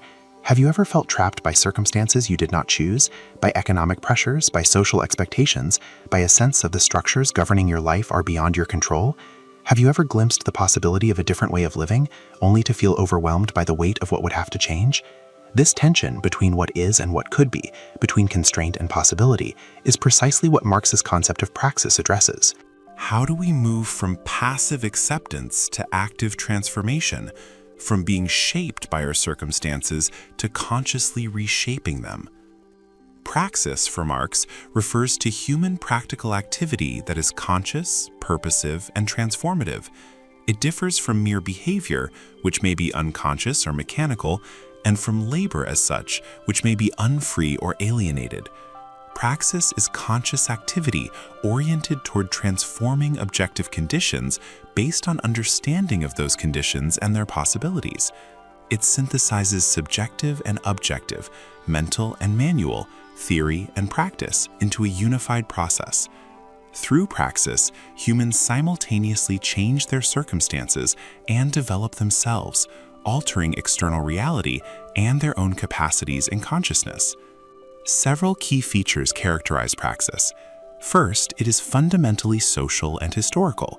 Praxis is never isolated individual activity, but always occurs within and through social relations, using culturally inherited tools and techniques oriented toward purposes shaped by historical circumstances.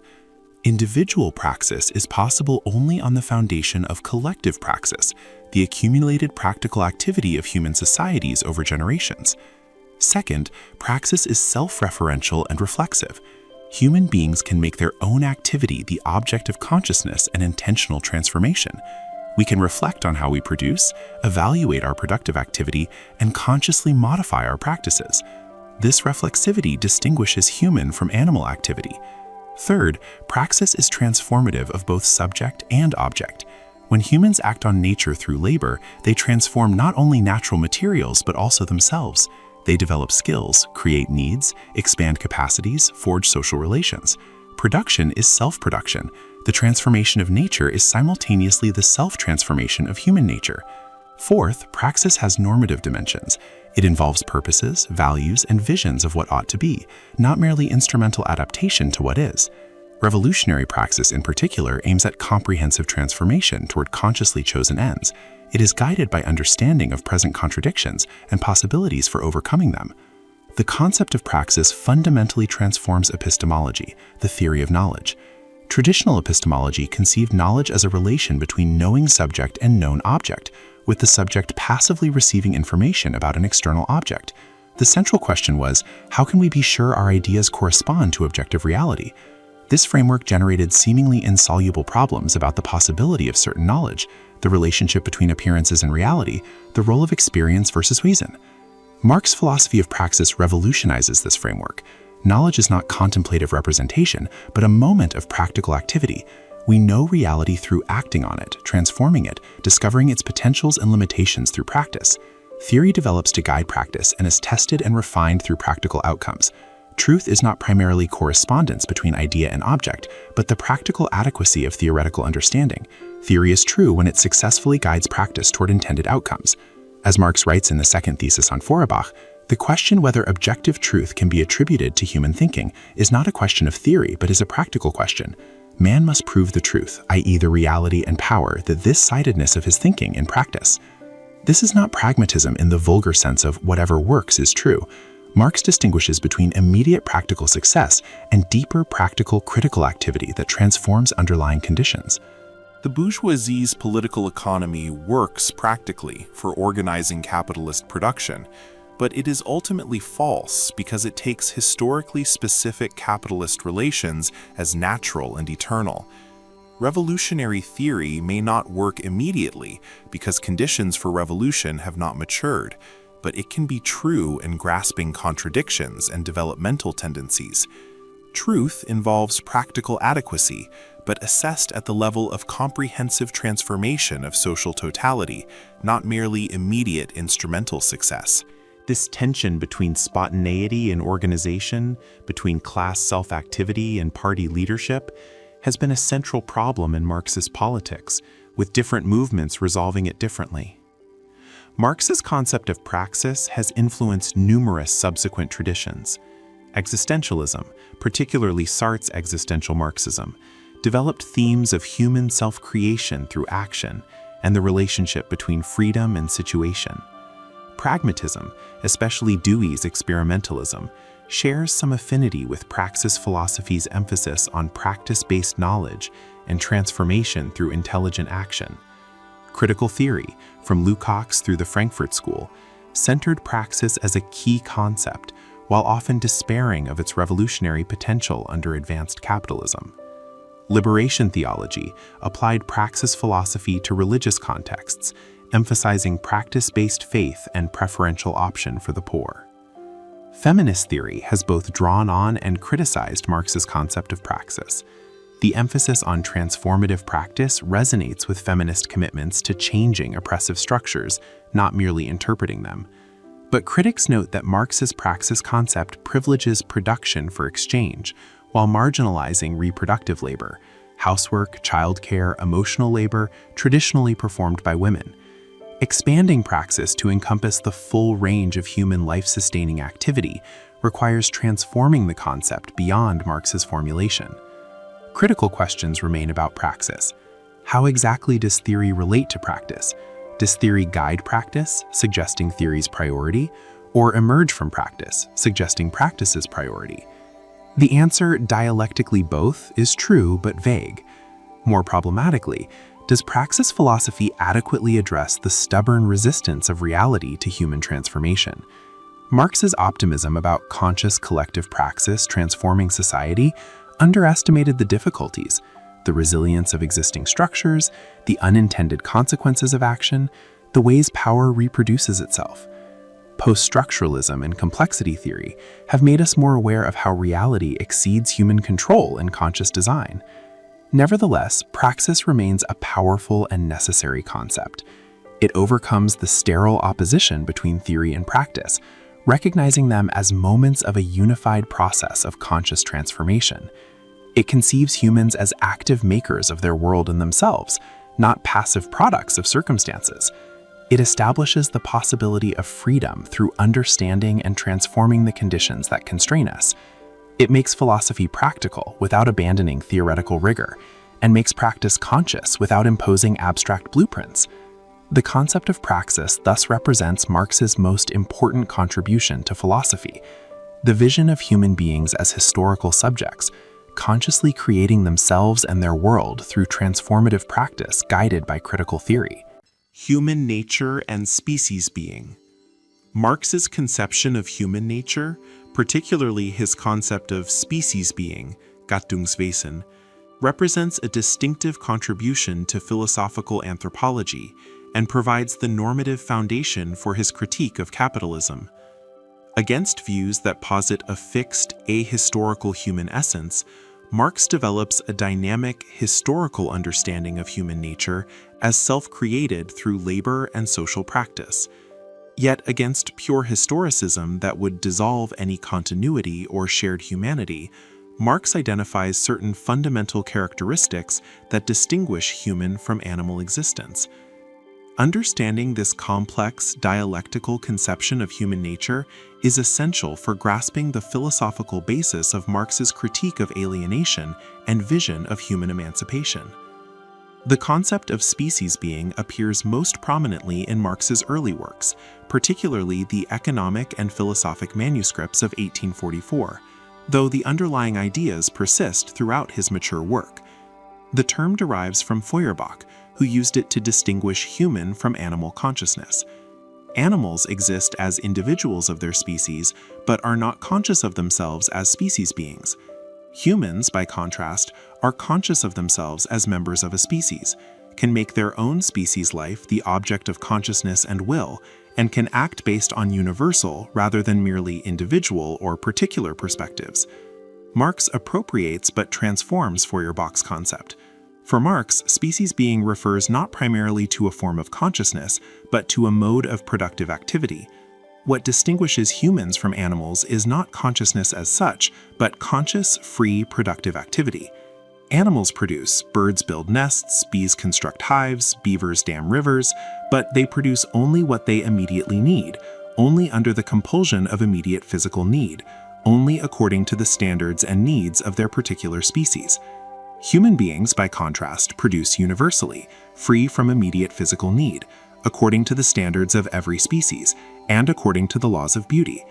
Humans can produce even when free from physical need, can fashion things according to universal standards, can make their own productive activity an object of consciousness and intentional development. Several key features characterize species being as Marx conceives it. First, universality. Humans can produce in diverse ways, adapt to various environments. This universality is both possibility and burden. Humans must create their own mode of existence rather than having it given by natural instinct. Second, freedom. Human productive activity can be free from immediate necessity, chosen rather than compelled. This does not mean humans are free from natural constraints. We must eat, seek shelter, reproduce our material existence. But we are not bound to fixed patterns of satisfying these needs. We can choose how to produce, what to produce, for what purposes. Labor can be an expression of human capacities and creativity rather than merely an instrumental means to survival.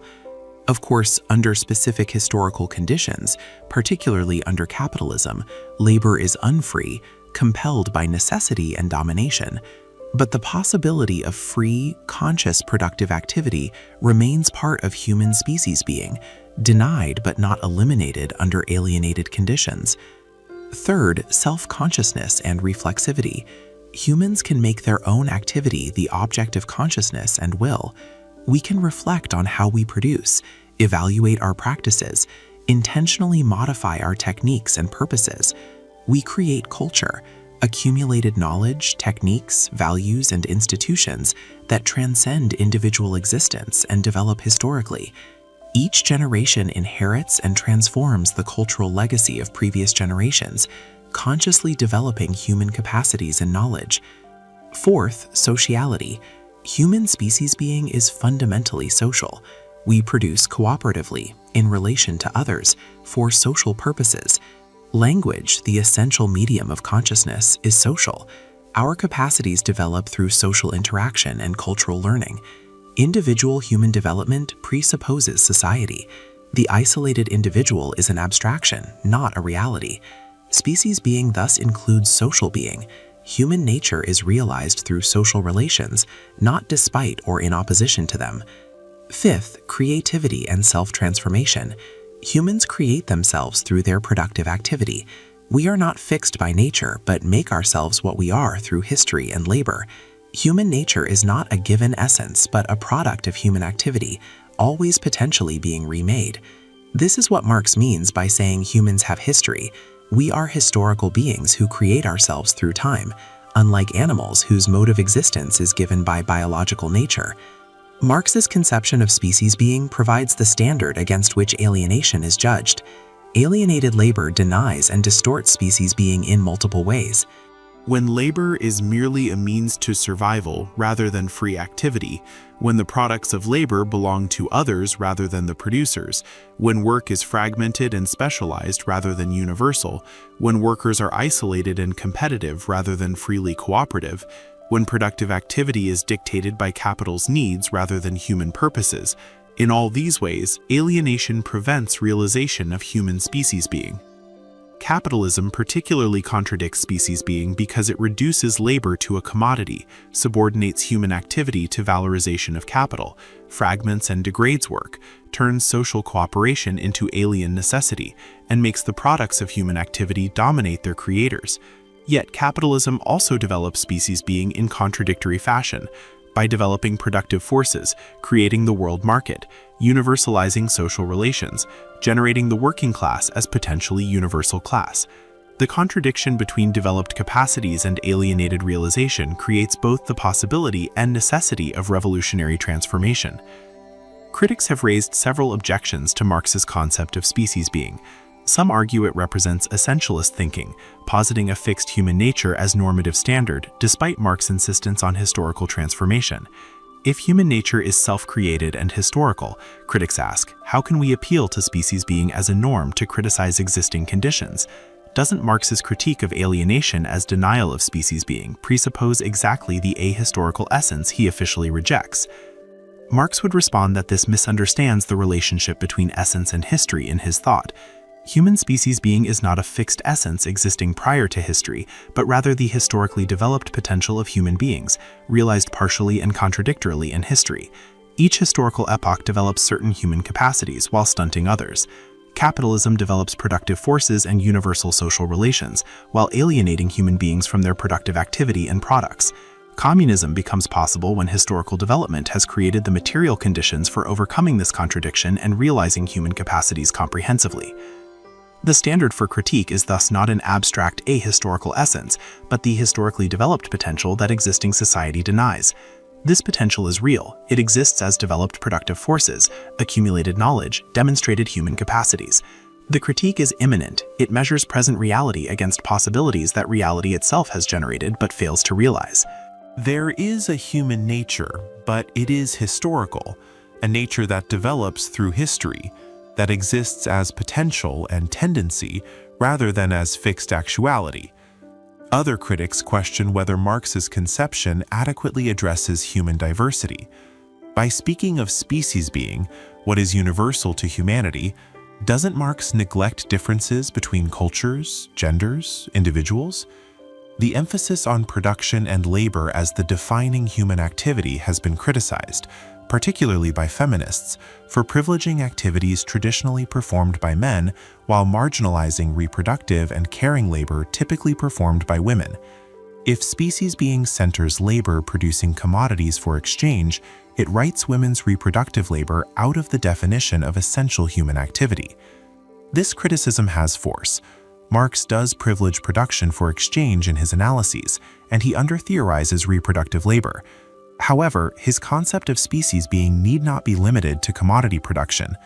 The emphasis on conscious, free, universal productive activity can be extended to encompass all forms of life-sustaining and life-creating activity, including childbearing, childcare, emotional labor, care for the elderly and dependent.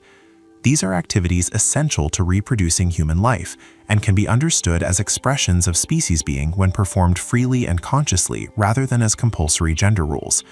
Moreover, universality of species being does not mean uniformity.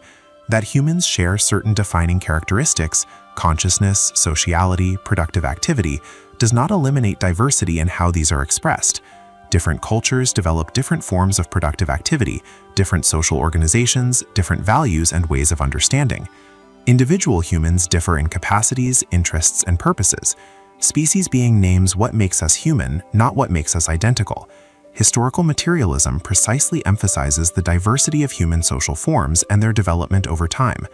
Some critics influenced by post-structuralism argue that Marxist humanism, the appeal to human nature or species being, is metaphysical and politically dangerous. It posits a human essence that is really just a particular, historically specific construction disguised as universal. This essence becomes normative, marginalizing those who don't fit the model.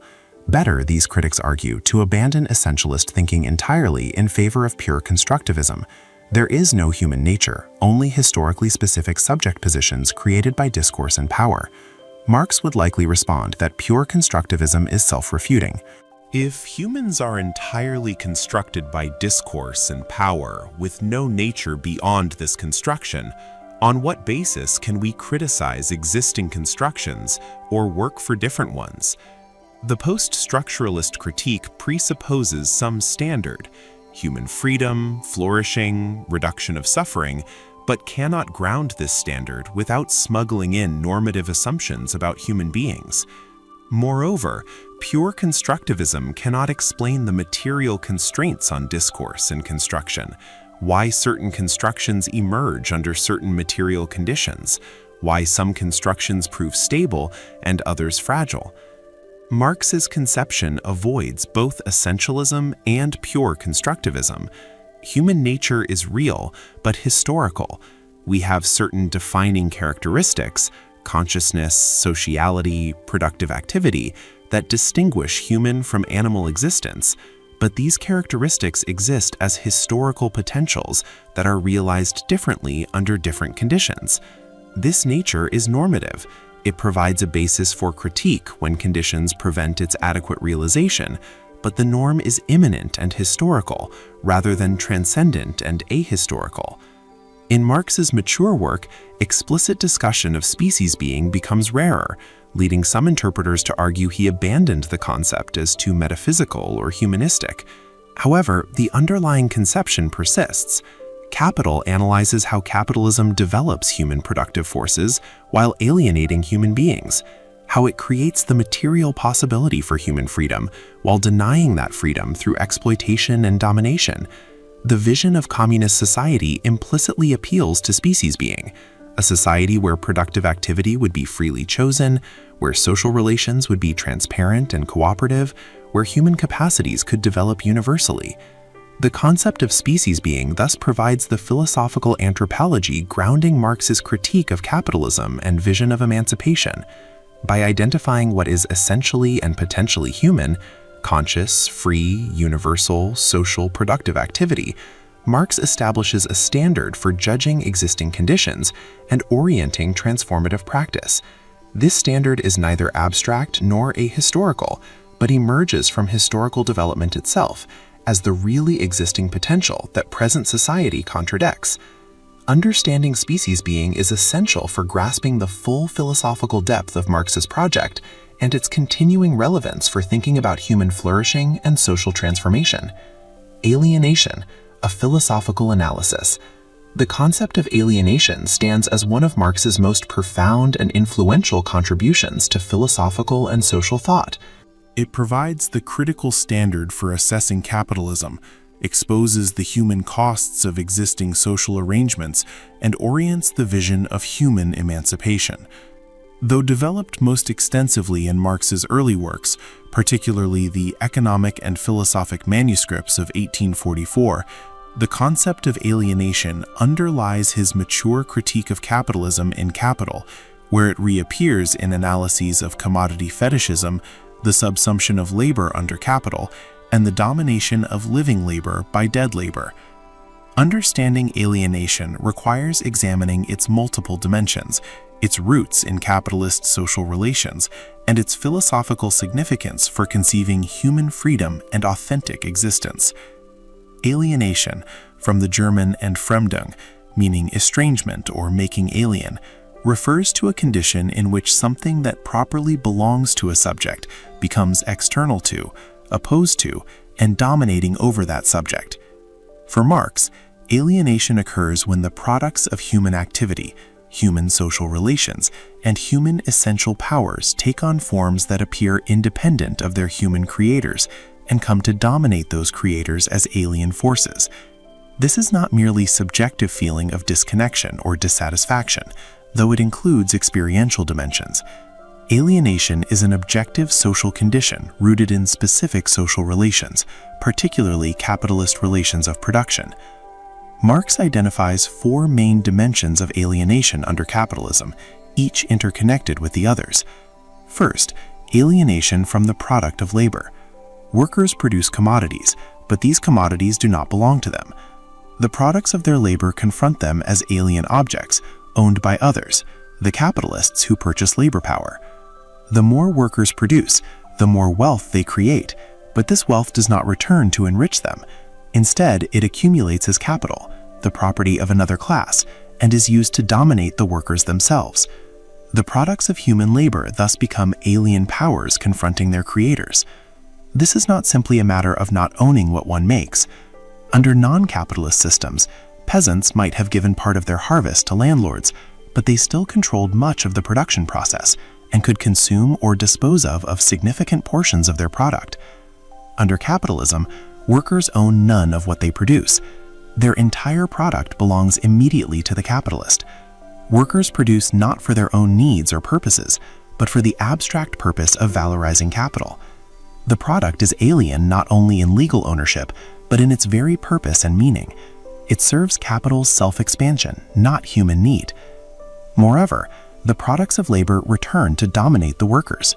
Accumulated products become capital, congealed, objectified labor that now commands living labor.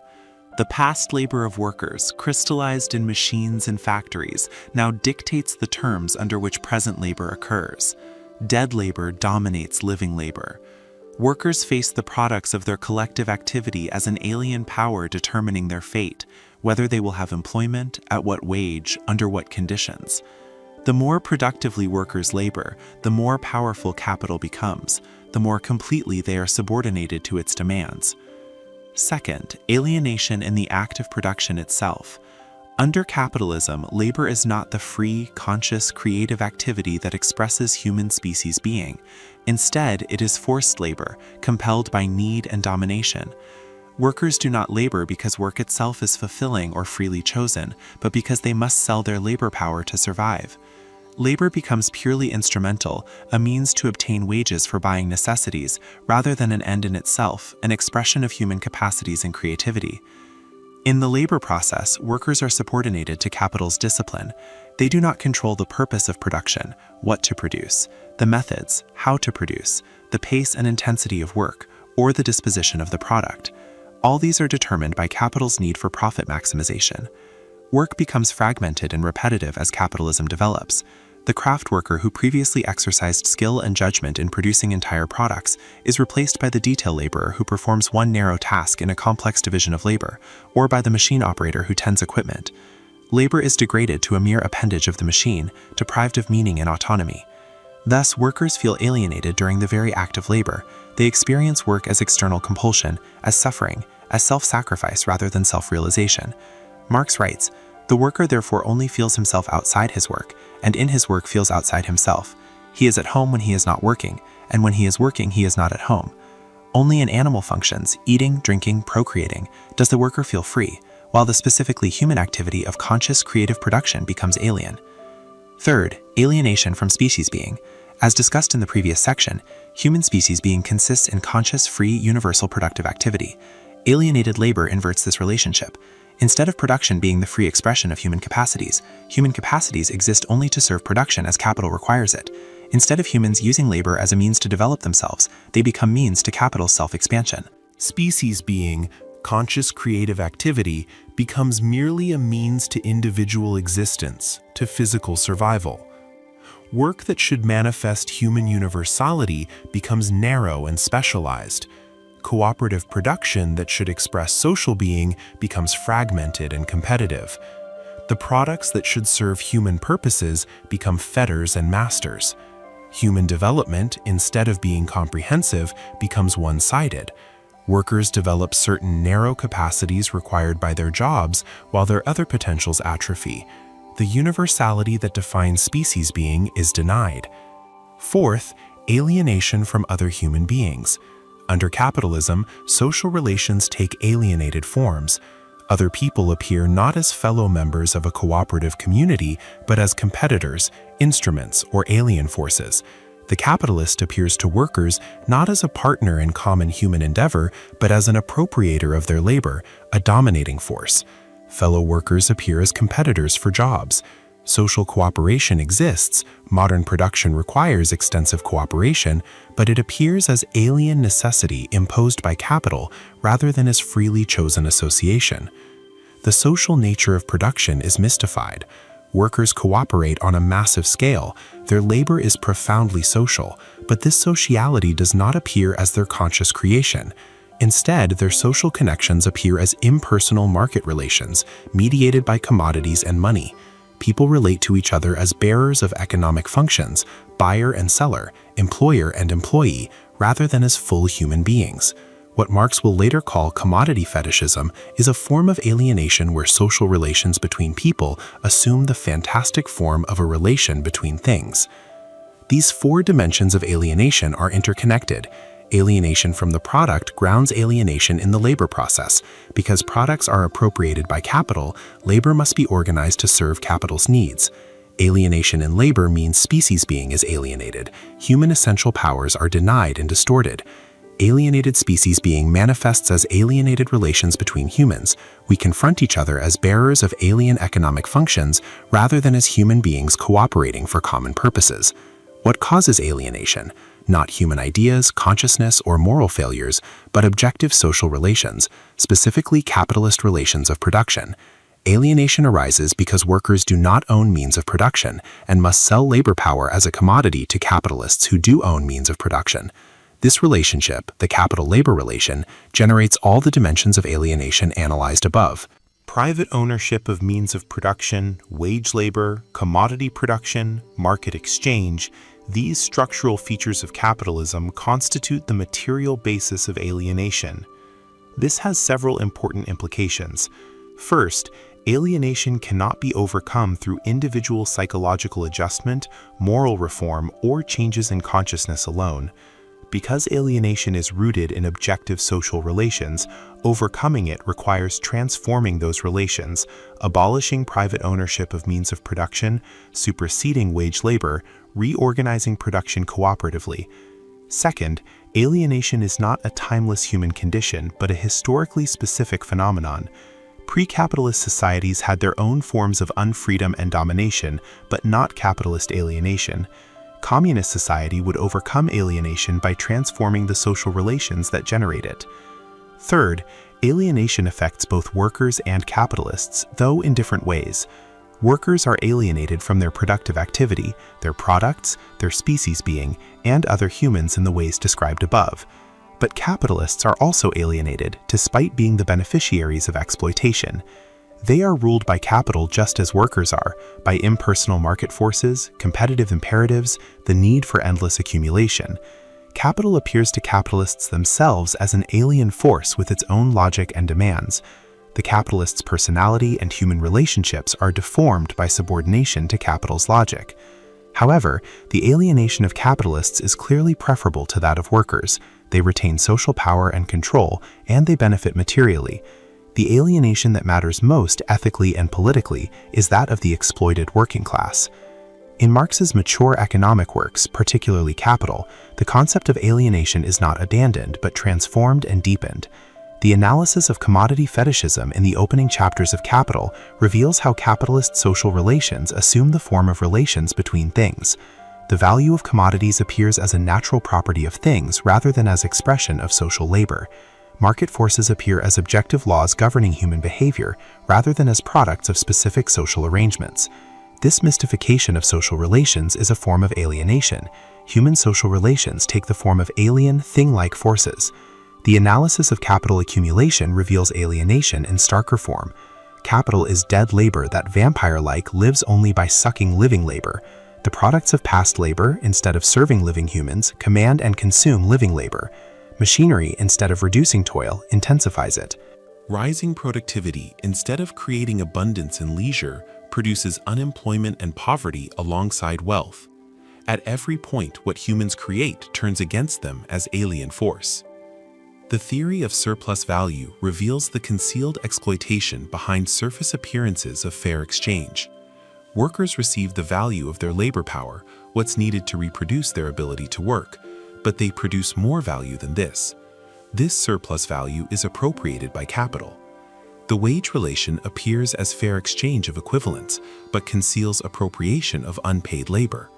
This mystification is alienation at the level of social relations. The real relation of exploitation appears as its opposite, free and equal exchange. Alienation has influenced diverse philosophical and social theoretical traditions beyond Marxism. Existentialism, particularly Heidegger and Sartre, developed concepts of inauthenticity and bad faith that parallel alienation, conditions where human beings live according to imposed meanings rather than authentic self-creation. The Frankfurt School, especially Marcuse and Fromm, analyzed alienation in advanced capitalism, showing how consumer society and bureaucratic rationality generate new forms of alienation. Fromm distinguished between alienated and authentic modes of being, having versus being, consuming versus creating, competing versus relating. Feminist theory has extended alienation analysis to gender relations and reproductive labor, showing how capitalism alienates women from their bodies, their reproductive capacity, and their emotional labor. Alienation occurs when pregnancy and childbirth are medicalized and controlled by medical institutions, when childcare becomes wage labor performed for others' children while one's own children are neglected, when emotional labor must be performed as a job requirement. Intersectional analysis reveals multiple overlapping forms of alienation based on class, gender, race, and other systems of oppression. Critical race theory has explored how racism creates distinct forms of alienation from cultural heritage, from community, from one's own body experienced as racialized and devalued. W.E.B. Du Bois's concept of double consciousness, the sense of always looking at oneself through the eyes of others, describes a specifically racial form of alienation. Franz Fanon analyzed how colonialism alienates colonial peoples from their own culture, language, and identity. Critics have raised several objections to Marx's theory of alienation. Some argue it is essentialist, presupposing a fixed human nature from which capitalism alienates us. As discussed regarding species being, Marx's position is more nuanced. Human nature is historical and self-created, but there are defining characteristics of human existence, consciousness, productive activity, sociality, that can be denied or distorted. Alienation names precisely this denial or distortion of possibilities inherent in human species being. Others question whether non-alienated labor is possible or desirable. Some necessary labor is inherently tedious or unpleasant. Who wants to clean sewers or collect garbage? Can all work really be transformed into free, creative activity? Marx's response would be that even necessary but unpleasant labor could be organized differently, rotated rather than imposed on a permanent underclass, minimized through technological development, performed voluntarily by those recognizing its social necessity. Moreover, reducing necessary labor time through productivity gains could make free creative activity the primary human occupation. Some critics argue alienation is not specific to capitalism, but inherent in modernity, complex society, or civilization as such. The division of labor, bureaucratic organization, technological development, these all involve some estrangement from immediate, traditional, organic social relations. The nostalgia for non-alienated, pre-modern community is reactionary and impossible. Marx would respond that alienation is analytically distinct from complexity or modernity as such. Complex cooperative production need not be alienated if producers collectively control it. Technology need not dominate humans if humans consciously direct it toward chosen purposes. What matters is the social relations organizing production, not complexity or technology as such. Despite these debates, alienation remains a powerful critical concept. It names real experiences of contemporary life, the meaninglessness of much work, the sense that market forces control our lives, the commodification of ever more aspects of existence, the fragmentation of communities, the subordination of human needs to profit imperatives. It provides vocabulary for articulating widespread dissatisfaction with capitalist society, an orienting vision of alternative, a society where productive activity would be free and creative, where humans would control their collective life consciously, where cooperation would be genuine rather than imposed by impersonal forces, where human relationships would be authentic rather than mediated by commodity relations. Class conflict as a philosophical concept. Class conflict occupies a central position in Marx's thought, serving as the dynamic mechanism of historical development and the practical means of revolutionary transformation. But class conflict is not merely sociological description or political strategy. It is a philosophical concept grounded in Marx's broader theoretical framework, in Dialectical Materialism's understanding of contradiction as the motor of development, in Historical Materialism's analysis of economic structures, and in the theory of alienation's account of how capitalist social relations divide humanity against itself. Understanding class conflict as a philosophical concept requires examining its ontological status, its relationship to other forms of social division, its ethical dimensions, and its role in historical transformation. The concept of class itself requires careful definition. For Marx, classes are not arbitrary groupings or mere sociological categories, but objective social positions determined by relationship to the means of production. In capitalist society, the fundamental class division runs between the bourgeoisie, those who own means of production, capital, and purchase labor power, and the proletariat, those who own no means of production and must sell their labor power to survive.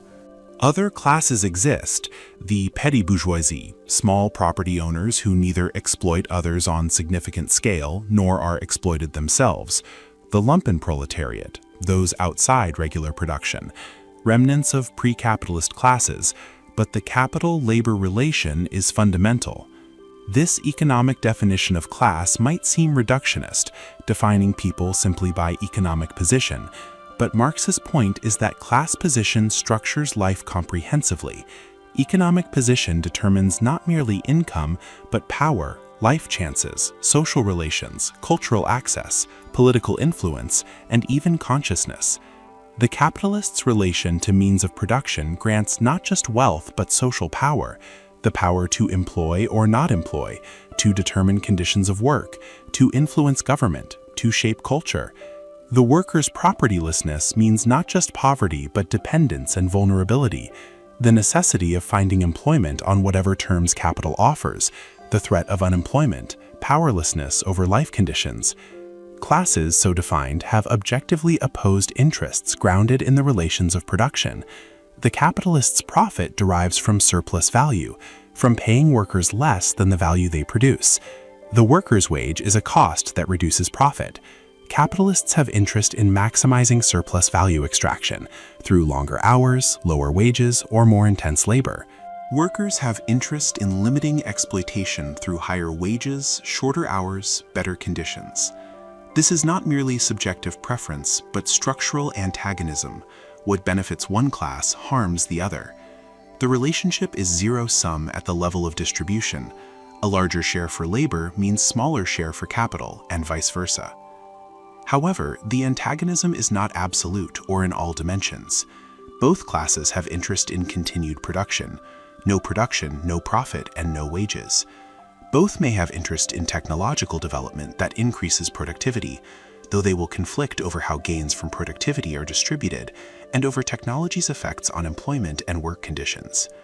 The shared interest in production's continuance creates the possibility of class compromise and accommodation within capitalism, which can postpone revolutionary confrontation. Class conflict takes multiple forms across different domains of social life. Economically, it appears as struggle over wages, working conditions, and employment terms. Trade unions organize workers to bargain collectively with employers, conducting strikes when negotiations fail. This economic struggle, while often focusing on immediate issues, contains implicitly the fundamental conflict over exploitation. Every wage increase reduces surplus value. Every limitation on working hours or intensity reduces capital's ability to extract surplus. Every gain in workers' control over production challenges capital's prerogative. Politically, class conflict involves struggle over state power and law. The state is not neutral arbiter, but an instrument of class domination. It enforces property rights, disciplines labor, represses radical movements, manages crises in capital's interest. But the state must also maintain legitimacy and manage conflicts, which requires some accommodation of working class demands. Political struggle involves workers organizing politically to influence or control the state, while capitalists use their economic power to dominate political processes. Democratic rights, suffrage, free speech, assembly, were won through class struggle and remain contested terrain. Ideologically, class conflict appears as struggle over ideas, values, and worldviews.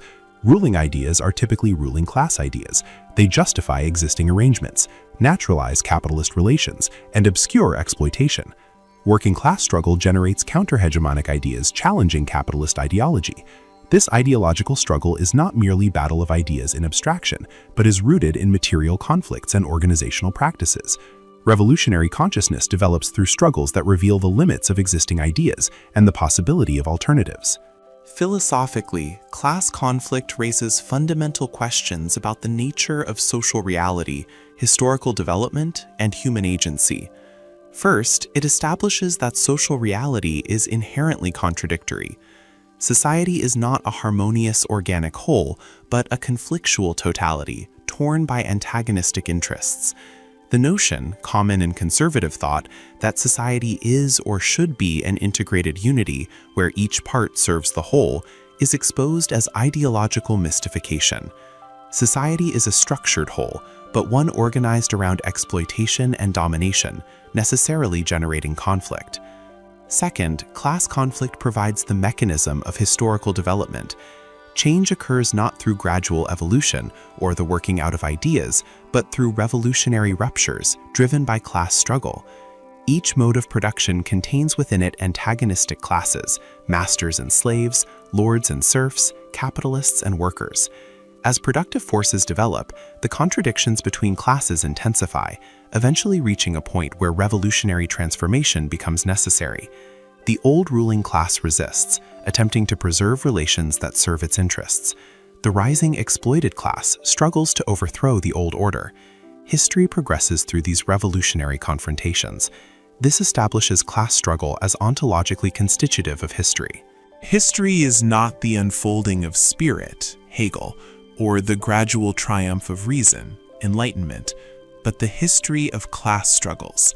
In the famous opening of the Communist Manifesto, the history of all hitherto existing society is the history of class struggles. Freeman and slave, patrician and plebeian, lord and serf, guildmaster and journeyman, in a word, oppressor and oppressed, stood in constant opposition to one another. Historical periods are defined by their characteristic class structures and conflicts. Third, class conflict reveals the agency of historical transformation. Change is made by collective subjects, social classes, engaged in practical struggle. Revolutionary transformation is not an automatic result of structural contradictions, but requires conscious political action by revolutionary class. The working class must develop consciousness of its position, organize itself politically, and act to overthrow capitalism. This establishes the unity of theory and practice. Theoretical understanding of capitalism's contradictions guides revolutionary practice, while practice tests and refines theory. Marx sees the proletariat as potentially universal class, whose emancipation requires and enables universal human emancipation. Because workers own no property and are completely dispossessed, they cannot liberate themselves by acquiring property within capitalism. Their liberation requires abolishing private property and means of production entirely. Because workers are exploited as class regardless of national, racial, or gender differences, their liberation requires transcending these divisions and uniting as international class. Because capitalism socializes production and creates working class on unprecedented scale, workers have both interest and capacity to organize society cooperatively. The working class's particular interest, ending its exploitation, coincides with universal interest, creating free cooperative society. However, this potential is not automatically realized. Workers may remain trapped in trade union consciousness, fighting over distribution within capitalism without challenging the system itself. They may be divided by nationalism, racism, sexism, and other forms of identity that cut across class solidarity. They may lack revolutionary organization and political clarity. The gap between working class in itself as objective economic position and for itself as conscious revolutionary agent must be bridged through political struggle and theoretical development. Critics have raised several challenges to Marxist theory of class conflict. One concerns the complexity of class structure in contemporary capitalism. Marx's model of two primary classes seems too simple. Contemporary capitalism includes not just workers and capitalists, but managers, professionals, small business owners, the self-employed, and others whose class position seems ambiguous. The expansion of the middle class and professional managerial sectors complicates the picture. Service and care workers don't fit neatly into industrial working class model. How do we analyze class structure when clear dichotomy between owners and workers is obscured? Marx was aware of class complexity even in his time and discussed transitional or hybrid class positions. The key is not counting classes, but analyzing positions in relations of production. Contemporary middle classes remain dependent on selling labor power, making them functionally proletarian, even if they enjoy better conditions than manual workers. Managers may exercise authority over other workers, but remain employees subject to capital's discipline. Small business owners may own means of production, but struggle for survival like workers. The fundamental capital-labor relation remains operative, even if expressed in complex ways. Another criticism questions whether class conflict is really the primary form of social division and struggle. Gender, race, ethnicity, religion, nationality, these also structure domination and generate conflicts. Feminists argue that patriarchy is analytically independent of capitalism and that gender conflict is as fundamental as class conflict. Critical race theorists argue that racism has its own logic and history, not reducible to class exploitation. Post-colonial theorists emphasize the specificity of colonial domination. Aren't there multiple intersecting systems of oppression rather than class being fundamental? This is a crucial criticism that has generated extensive debate within Marxism and left politics. Some Marxists have responded reductively, treating gender and race as secondary to class, or as mere tools capitalists use to divide workers. This is inadequate. Gender and racial oppression have their own histories, dynamics, and forms that cannot be reduced to class exploitation. Women are oppressed in pre-capitalist and non-capitalist societies.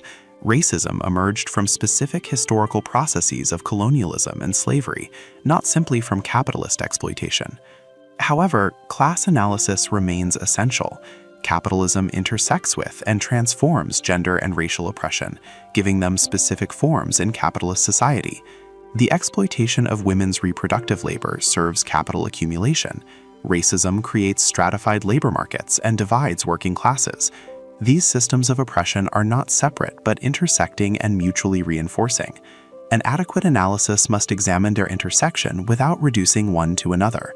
The political implication is that liberation requires struggling against interlocking systems of oppression, capitalism, patriarchy, racism, rather than prioritizing one and assuming others will automatically be resolved. Some critics argue that class conflict theory is deterministic, making revolutionary transformation seem inevitable and denying agency to ruling classes who might reform or accommodate worker demands. If conflict is structurally determined, haven't reformist compromises proven possible? Welfare states, regulated capitalism, social democracy. Doesn't capitalism's adaptability suggest that conflict can be managed without revolutionary rupture? Marx's position is more nuanced than mechanical determinism. Class conflict is objective and necessary, but its outcomes are not predetermined. Revolution is possible, necessary in the long run, but not inevitable in the short run. Capitalism can accommodate working class demands to some extent, raising wages from productivity gains, providing social welfare, regulating market excesses. But accommodation has limits. Concessions depend on sustained profitability and growth. Crises undermine the material basis for compromise. Reforms don't resolve fundamental contradictions, exploitation, alienation, crises, but only modify their expression. Revolutionary transformation remains necessary for genuine human emancipation, even if its timing and form cannot be predicted mechanically. Finally, some argue that class conflict theory is ethically problematic, promoting antagonism and violence rather than cooperation and peaceful reform. Shouldn't we seek win-win solutions, social harmony, and gradual improvement rather than fomenting conflict? Doesn't the rhetoric of class war justify hatred and violence? Marx would respond that class conflict is not something Marxists create through rhetoric, but an objective social reality. Workers and capitalists have genuinely opposed interests grounded in exploitation. Pretending otherwise mystifies reality and serves ruling class interests by inducing workers to accept their exploitation peacefully. Moreover, violence already exists in the structural violence of exploitation, in state repression of working class movements, in capitalism's devastation of lives and communities. Revolutionary violence, when necessary, is defensive and aimed at ending the systematic violence of class society. The goal is not perpetual conflict, but a classless society where conflict over exploitation no longer exists because exploitation has been abolished. Class conflict, then, is not merely empirical description of social antagonism, but a philosophical concept capturing fundamental features of social reality under class society. It reveals that social reality is contradictory, that historical development occurs through conflict rather than harmonious evolution, that human agency takes collective form in class struggles, and that revolutionary transformation requires conscious political action by exploited classes to overcome their oppression. Understanding class conflict is thus essential to Marxist philosophy and politics. It names both the obstacle to human emancipation, class domination, and the means of its overcoming, revolutionary class struggle. The ethical dimensions of exploitation. While Marx frequently criticized abstract moral theorizing and resisted articulating an explicit ethical system, his work is permeated with moral outrage at exploitation, injustice, and human degradation under capitalism. The concept of exploitation stands at the center of this implicit ethical vision. Exploitation names not merely an economic mechanism, the appropriation of surplus value, but a profound moral wrong, the instrumentalization of human beings, the theft of their creative activity, the denial of their dignity and freedom. Understanding the ethical dimensions of exploitation requires examining what makes it morally objectionable, how this relates to Marxist materialist philosophy, and what ethical vision underlies his revolutionary politics. At its core, exploitation refers to the appropriation of surplus labor, labor beyond what is necessary to reproduce the laborer's existence. The capitalist purchases labor power at its value, roughly what's needed for workers to survive and reproduce themselves. But labor power's peculiar property is that it can produce more value than it costs. This surplus value, the difference between what workers produce and what they receive as wages, is appropriated by the capitalist as profit. This process occurs in all class societies, but capitalism gives it specific form through the wage relation, which masks exploitation behind the appearance of fair exchange. What makes this exploitation morally problematic? Several ethical dimensions can be identified. First, exploitation involves a form of theft or robbery, taking what properly belongs to another. Workers produce all value through their labor, yet capitalists appropriate a significant portion of this product without contributing equivalent labor. The familiar socialist slogan, "Labor is entitled to all it creates," expresses this intuition. Private appropriation of socially produced wealth violates a principle of desert. Those who produce should receive the fruits of their production, not have them taken by non-producers. However, this desert-based critique has limits. Capitalists can respond that they do contribute. They provide capital, take risks, perform management functions. More fundamentally, desert implies something like a natural right to one's labor product, but Marx rejects natural rights theory as a historical abstraction. Property relations are conventional and historical, not natural. What counts as mine or yours is determined by social relations, not pre-social natural rights. So exploitation cannot be condemned simply as violation of workers' natural right to their product. A second ethical dimension focuses on domination and power. Exploitation involves not just appropriation of surplus, but domination of workers by capital. The wage relation is not between equals freely contracting, but between propertyless workers who must sell labor power to survive, and propertied capitalists who control means of production. This structural inequality means the free labor contract is coerced. Workers must accept employment on capital's terms or starve. Within production, workers are subordinated to capital's discipline, deprived of autonomy over their activity. Exploitation is wrong because it involves domination of workers through structural economic coercion. This domination-based critique resonates with Republican and Kantian traditions that view unfreedom and subordination as intrinsic wrongs. To be subject to another's arbitrary will, to lack independence and self-determination, to be used as mere means to another's ends, these are degrading conditions incompatible with human dignity. Capitalism reduces workers to instruments of capital's self-expansion, rather than treating them as ends in themselves.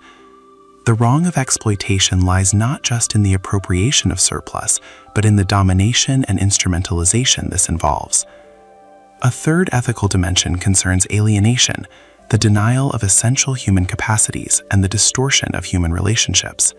As explored in the earlier section on alienation, exploitation prevents workers from engaging in free, creative, productive activity that expresses their species being. Work becomes forced labor, mere means to survival, rather than fulfilling end in itself.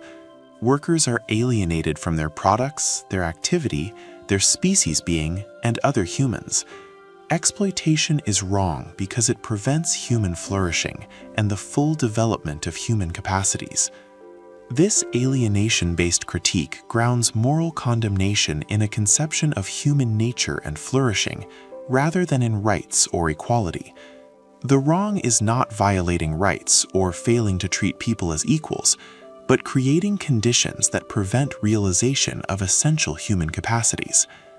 This requires a normative account of human nature, what capacities are essential, what forms of activity constitute flourishing. As discussed regarding species being, Marx provides such an account grounded in human beings as conscious, free, universal, social producers. Capitalism contradicts this nature by subordinating human activity to capital's logic. A fourth dimension concerns distributive justice. The distribution of wealth and income under capitalism is radically unequal and apparently arbitrary from a moral standpoint.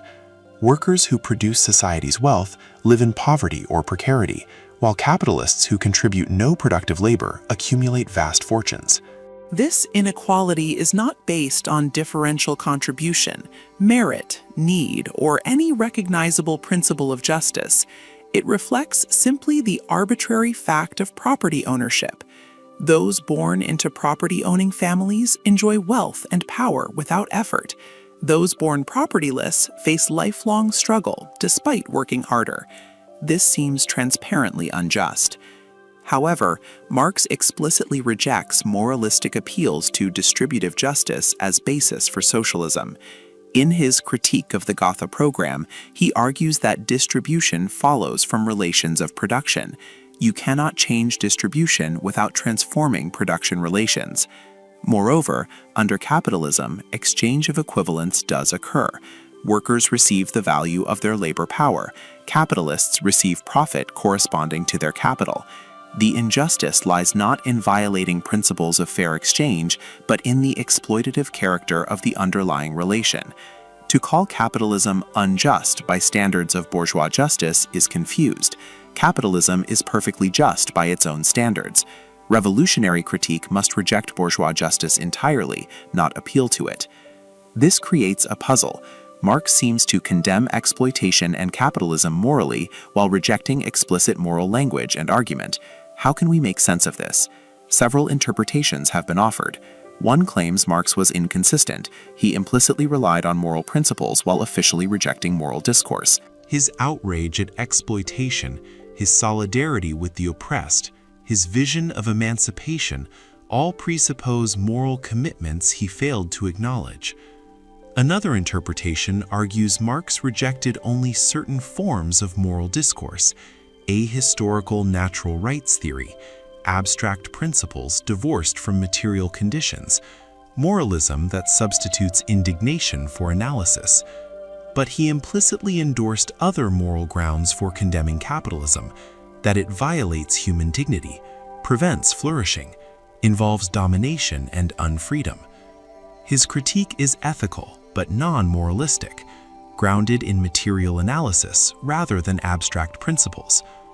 A third interpretation suggests Marx rejected the framework of justice and rights because these concepts belong to bourgeois ideology and cannot provide standpoint for revolutionary critique.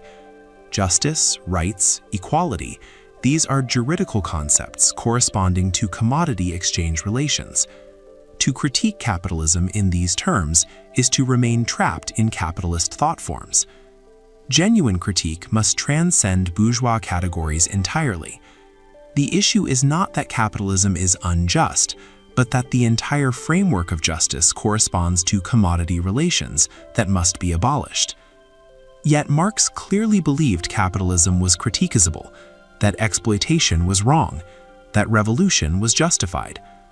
What grounds this evaluation, if not justice or morality? Perhaps the answer lies in Marx's concept of freedom. Capitalism contradicts human freedom in multiple ways: by reducing labor to commodity, by subordinating living humans to dead labor, by making social cooperation appear as alien necessity, by preventing conscious collective control over social life. Socialism represents the expansion of freedom, freedom from exploitation and domination, freedom to develop capacities comprehensively, freedom to organize social life consciously according to collective purposes. The ultimate ground of critique is not justice or rights, but freedom, the possibility of conscious collective self-determination that capitalism denies. This interpretation aligns with Marx's remarks about freedom and necessity. In Volume 3 of Capital, Marx distinguishes the realm of necessity, production to satisfy material needs, from the realm of freedom, activity beyond material necessity. Under capitalism, even the realm of necessity is unfree, workers are dominated by capital, and social production is anarchic and crisis-prone. Communism transforms the realm of necessity into space of collective self-determination, associated producers rationally regulating their metabolism with nature, while expanding the realm of freedom by reducing necessary labor time. Freedom, not justice, provides the normative horizon. The ethical implications of exploitation extend beyond condemnation of capitalism to vision of alternative social order. If exploitation is wrong because it involves theft, the alternative is workers collectively owning their product. If exploitation is wrong because it involves domination, the alternative is workers' self-management and democratic control over production. If exploitation is wrong because it prevents human flourishing, the alternative is society organized to enable comprehensive human development. If exploitation is wrong because it denies freedom, the alternative is collectively conscious regulation of social life.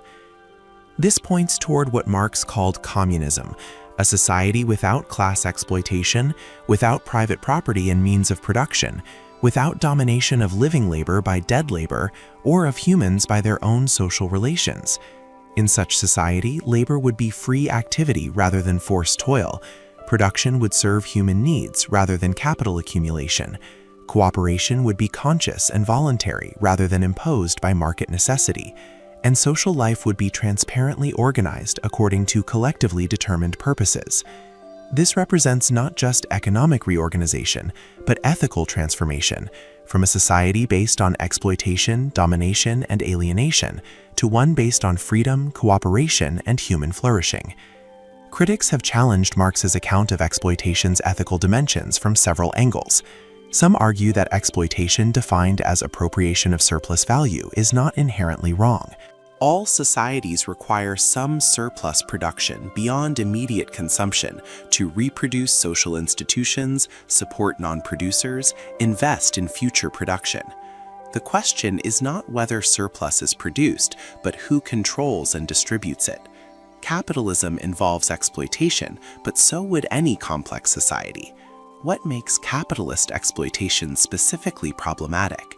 The response is that under capitalism, surplus is privately appropriated by non-producing class, used to enrich capitalists and reproduce their domination.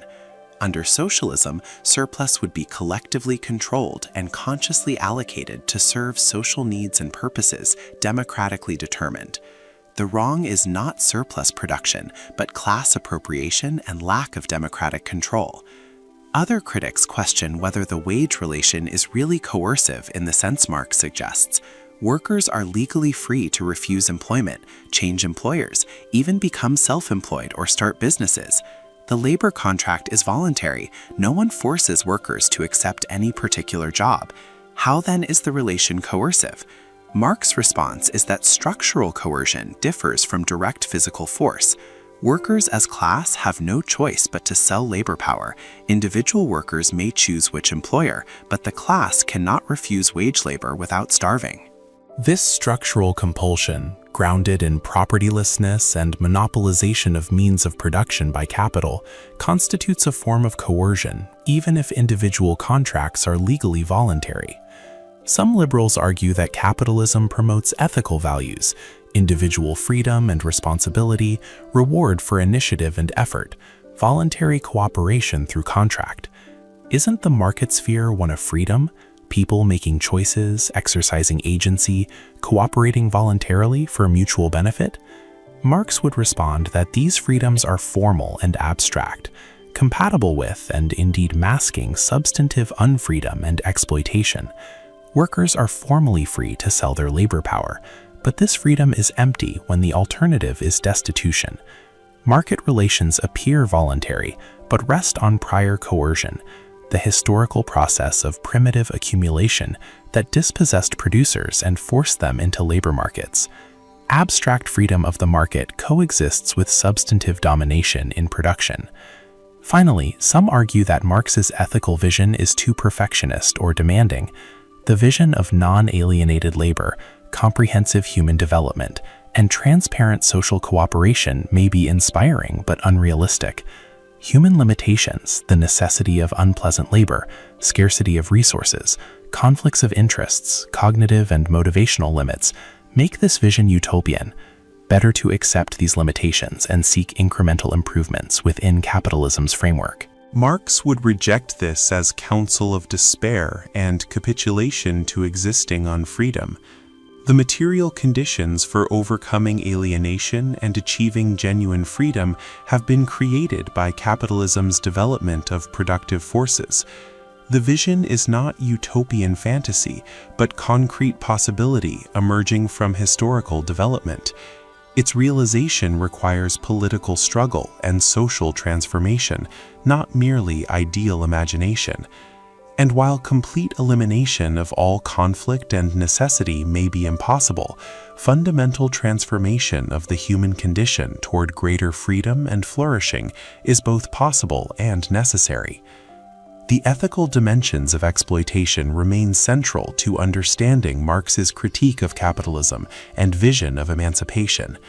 Whether grounded in theft, domination, alienation, injustice, or denial of freedom, exploitation represents a profound moral wrong, the reduction of human beings to instruments of capital accumulation, the denial of their dignity and creative capacities, the prevention of their flourishing and freedom.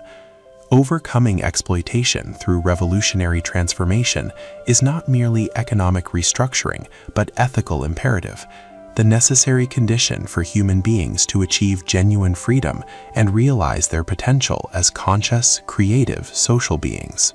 Freedom, necessity, and determinism in Marxist thought.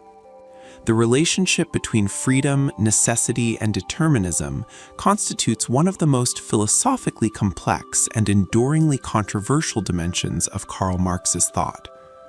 At the heart of this complexity lies an apparent paradox. Marx presents history as governed by objective laws and material necessity, while simultaneously calling for conscious revolutionary action to transform society. This tension between determinism and agency, between structural constraint and human freedom, has generated extensive scholarly debate and diverse interpretations of Marx's philosophical project. Understanding how Marx navigated this tension requires careful attention to his materialistic conception of history, his dialectical method, and his vision of human emancipation. Marx's engagement with freedom and necessity emerged from his critical appropriation of Hegelian philosophy. For Hegel, freedom was not the absence of constraint, but the recognition and acceptance of necessity. Freedom consisted in understanding the rational necessity governing reality and aligning oneself with it. Spirit achieved freedom through comprehending its own self-development, recognizing that apparent external constraints were actually manifestations of its own nature. Marx retained this dialectical understanding of freedom as emerging through necessity rather than in opposition to it, but he fundamentally reoriented it from the realm of consciousness to material practice. Central to Marx's position is his historical materialism, which posits that human history develops through successive modes of production, each characterized by specific relations between productive forces, technology, labor power, natural resources, and relations of production, the social organization of labor and property. This development is not random or arbitrary, but follows discernible patterns and tendencies. Productive forces tend to develop over time as human beings expand their capacity to transform nature. When productive forces come into conflict with existing relations of production, when technological and organizational advances make old property relations and class structures obsolete, periods of social revolution ensue, ushering in new modes of production better suited to accommodate expanded productive capacity. This framework suggests a strong form of historical determinism. Capitalism, Marx argued, necessarily emerged from feudalism when productive forces outgrew feudal constraints. Similarly, capitalism would necessarily generate its own contradictions, the socialization of production alongside private appropriation, the tendency of the rate of profit to fall, recurring crises of overproduction that would make it unsustainable and create conditions for socialist revolution. The working class, by virtue of its structural position as the producer of surplus value without ownership of means of production, would necessarily develop revolutionary consciousness and overthrow the bourgeoisie. History appeared to follow an inexorable logic, progressing through determinate stages towards communism. Yet Marx explicitly rejected mechanical or fatalistic determinism. His famous formulation from the 18th Brumaire of Louis Bonaparte captures the dialectical relationship he envisioned. Men make their own history, but they do not make it as they please. They do not make it under self-selected circumstances, but under circumstances existing already, given and transmitted from the past. This statement preserves both poles of the dialectic, human agency and structural determination. History is made by human beings through their conscious activity, but this activity occurs within material conditions that constrain possibilities and shape outcomes. The key to understanding Marx's position lies in recognizing that necessity operates through human action rather than despite it or independently of it. Capitalism's contradictions do not mechanically produce revolution through some automatic process. Rather, these contradictions create social tensions, economic crises, and class antagonisms that make revolutionary consciousness and action increasingly likely and ultimately necessary for resolving the system's unsustainability. Necessity manifests itself through the conscious struggles of human agents responding to material conditions. This interpretation helps explain Marx's emphasis on praxis, the unity of theory and practice, consciousness and activity.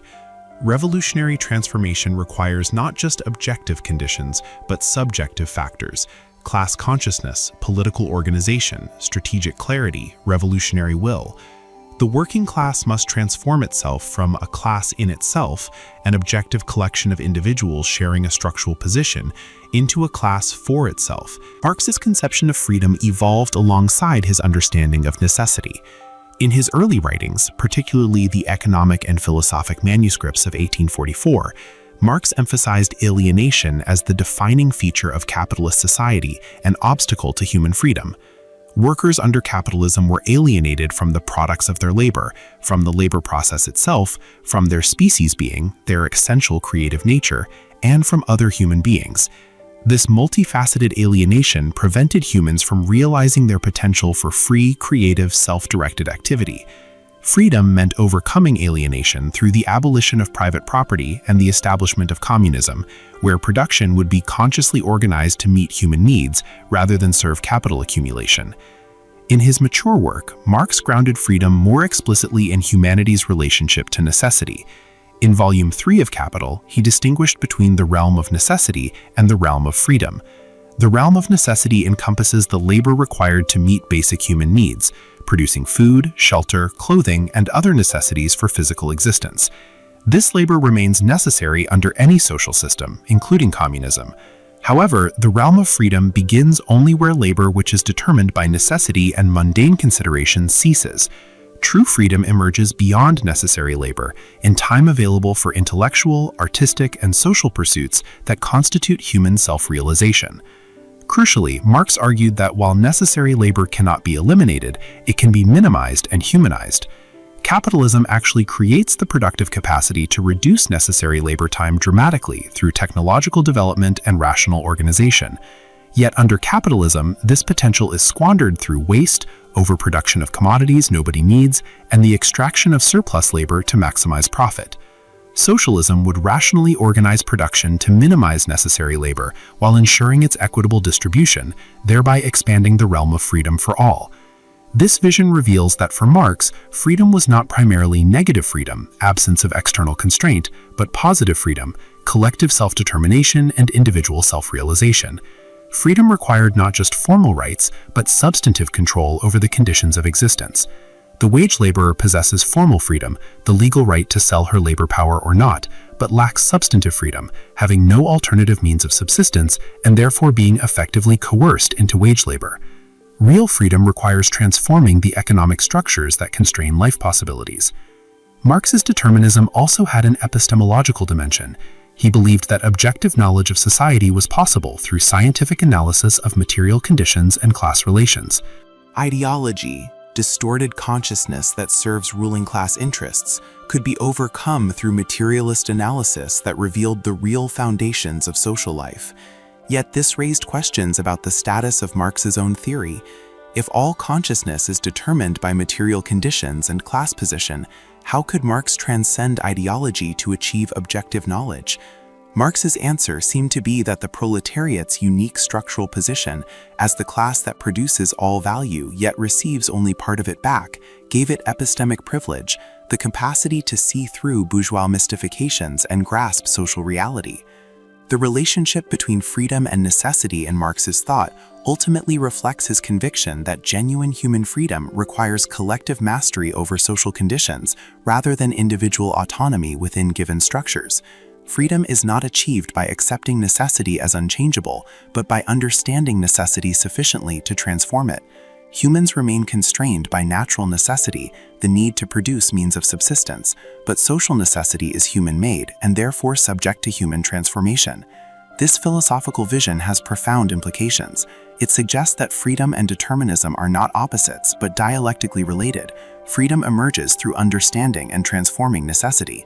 It locates the possibility of radical social transformation, not in moral appeals or utopian blueprints, but in the actual contradictions and tendencies of existing society. And it insists that human liberation requires collective political action to reshape the material foundations of social life, not just individual striving or legal reform within existing structures. Contemporary debates continue to grapple with tensions in Marx's framework. How much does economic structure really determine politics and culture? Can we preserve Marx's insights about material constraints while rejecting economic reductionism?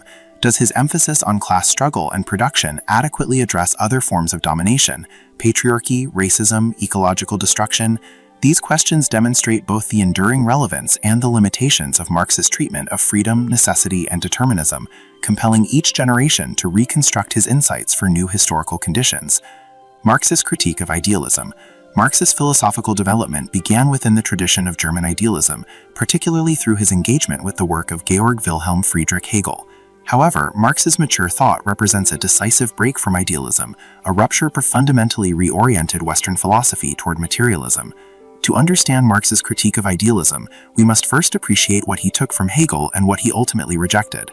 Hegel's philosophy represented the culmination of German idealism, offering a comprehensive system in which reality itself was understood as the self-development of absolute spirit, Geist. For Hegel, history was the progressive realization of freedom through the dialectical movement of spirit coming to know itself. Contradictions drove this process forward, thesis generated antithesis, and their reconciliation produced synthesis at a higher level of development. The real was rational, and the rational was real. Human history, institutions, and culture were all manifestations of spirit's journey towards self-consciousness and freedom. Marx found Hegel's dialectical method brilliant but fundamentally inverted. In the famous formulation from the postface to the second edition of Capital, Marx wrote that he found Hegel standing on his head and sought to turn him right side up. What did this inversion entail? For Marx, Hegel had mystified the dialectic by treating ideas, consciousness, and spirit as the driving forces of history, when in fact material conditions, the way humans produce their means of subsistence, constitute the real foundation of social life. It is not the consciousness of men that determines their existence, Marx wrote in the preface to A Contribution to the Critique of Political Economy, but their social existence that determines their consciousness. This materialist inversion had profound philosophical implications. Rather than seeing history as the unfolding of absolute spirit, Marx understood history as the product of human beings acting on material nature to satisfy their needs. The categories of thought, the structures of law and politics, the systems of morality and religion, all these superstructural elements arose from and reflected the material base, specifically the mode of production and the social relations that organized economic life. Consciousness was not autonomous or self-determining, but was shaped by material circumstances. Marx's critique extended beyond Hegel to encompass the young Hegelians, a group of radical philosophers who sought to use Hegelian methods for progressive political ends. Figures like Bruno Bauer, Max Stirner, and Ludwig Feuerbach attempted to critique religion, the state, and traditional morality through idealist means, believing that changing consciousness would transform society. Feuerbach's materialist critique of religion particularly influenced the young Marx, as Feuerbach argued that God was a projection of human essence, an alienated form of human self-consciousness. However, Marx ultimately found Feuerbach's materialism too contemplative, insufficiently attentive to human practice and historical development. In the German ideology, Marx and Engels mounted a sustained critique of idealist philosophy, arguing that the young Hegelians remained trapped within the realm of consciousness, believing that ideological critique alone could change the world. The philosophers have only interpreted the world in various ways, Marx famously wrote in his theses on Feuerbach. The point is to change it. This aphorism captured Marx's rejection of philosophy as pure theory divorced from practice. For Marx, genuine materialism required understanding that human beings are practical, sensuous creatures whose consciousness emerges from their active transformation of nature through labor. Marx's historical materialism posited that each historical epoch was characterized by a particular mode of production, the specific way in which a society organized labor and distributed its product. These modes of production included primitive communism, ancient slave society, feudalism, capitalism, and the anticipated future mode of communism. Each mode of production generated its own forms of consciousness, ideology, legal systems, and political structures. The ruling ideas of any epoch, Marx argued, were the ideas of the ruling class, reflecting and legitimating the existing relations of production. This materialist conception of history raised immediate philosophical problems, particularly concerning the nature of causation and determination. If consciousness is determined by material conditions, what space remains for human agency? If ideas merely reflect economic structures, how can we account for the transformative power of revolutionary thought? If history unfolds according to the dialectical development of productive forces, does this not reduce human beings to mere instruments of impersonal historical laws? Marx's response to these concerns was complex and not always consistent across his writings. On one hand, he clearly believed that material conditions constrained the possibilities available to human actors. Men make their own history, he wrote in the 18th Brumaire of Louis Bonaparte, but they do not make it as they please. They do not make it under self-selected circumstances, but under circumstances existing already, given and transmitted from the past. This formulation preserved both determination, circumstances constrained action, and agency. Humans actively make history. Moreover, Marx's critique of idealism did not amount to a simple economic reductionism. He recognized that consciousness, once formed, could react back upon its material base, that political struggles possessed their own dynamics, and that ideas could become material forces when they gripped the masses. The relationship between base and superstructure was dialectical, not mechanically deterministic. Later vulgar Marxists would often forget this dialectical subtlety, reducing all cultural and political phenomena to direct economic causation. But Marx himself maintained a more sophisticated position. Marx's materialism also had epistemological implications. Unlike the idealists who sought truth through pure reason or dialectical logic, Marx insisted that knowledge arose from practical engagement with the world. Human beings came to know reality by acting upon it, transforming it through labor. This emphasis on praxis, the unity of theory and practice, distinguished Marx's materialism from earlier forms. Knowledge was not contemplative but active, not abstract but concrete, not timeless but historical. The critique of idealism also extended to morality and ethics.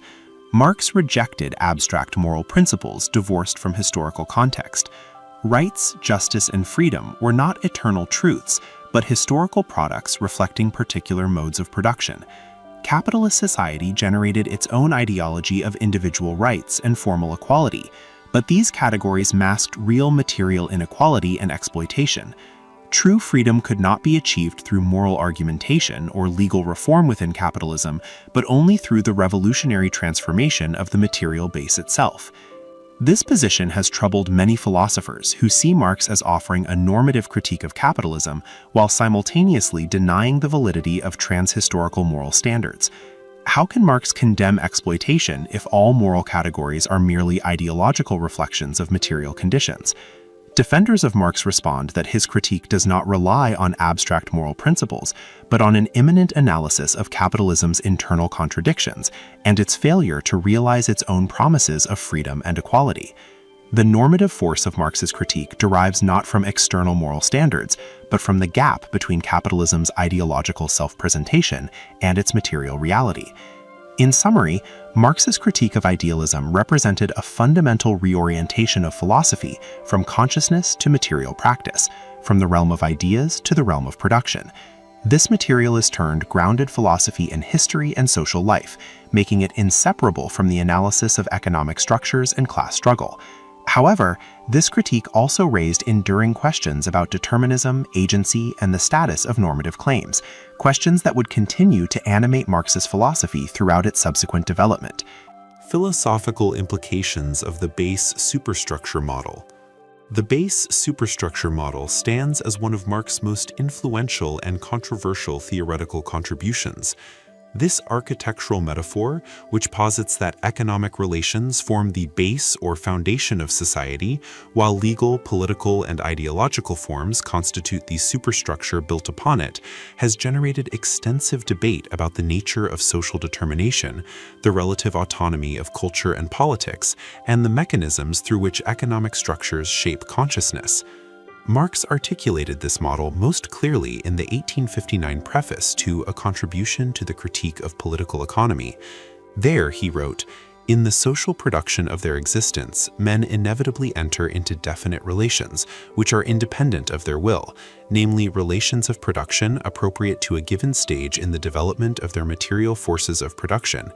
The totality of these relations of production constitutes the economic structure of society, the real foundation, on which arises a legal and political superstructure, and to which correspond definite forms of social consciousness."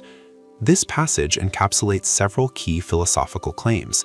First, it asserts that economic relations possess a certain primacy or determination over other aspects of social life. Second, it suggests that these relations emerge independent of will, implying a kind of structural necessity rather than conscious choice. Third, it establishes a vertical metaphor of foundation and edifice, suggesting that superstructural forms arise from and correspond to the economic base. Each of these claims merits careful philosophical examination.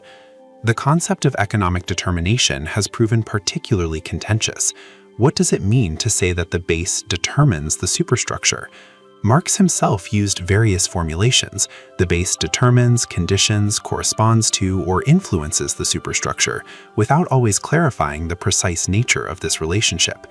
Is the relationship one of strict causal necessity, such that each configuration of productive forces and relations generates a unique and predictable superstructure?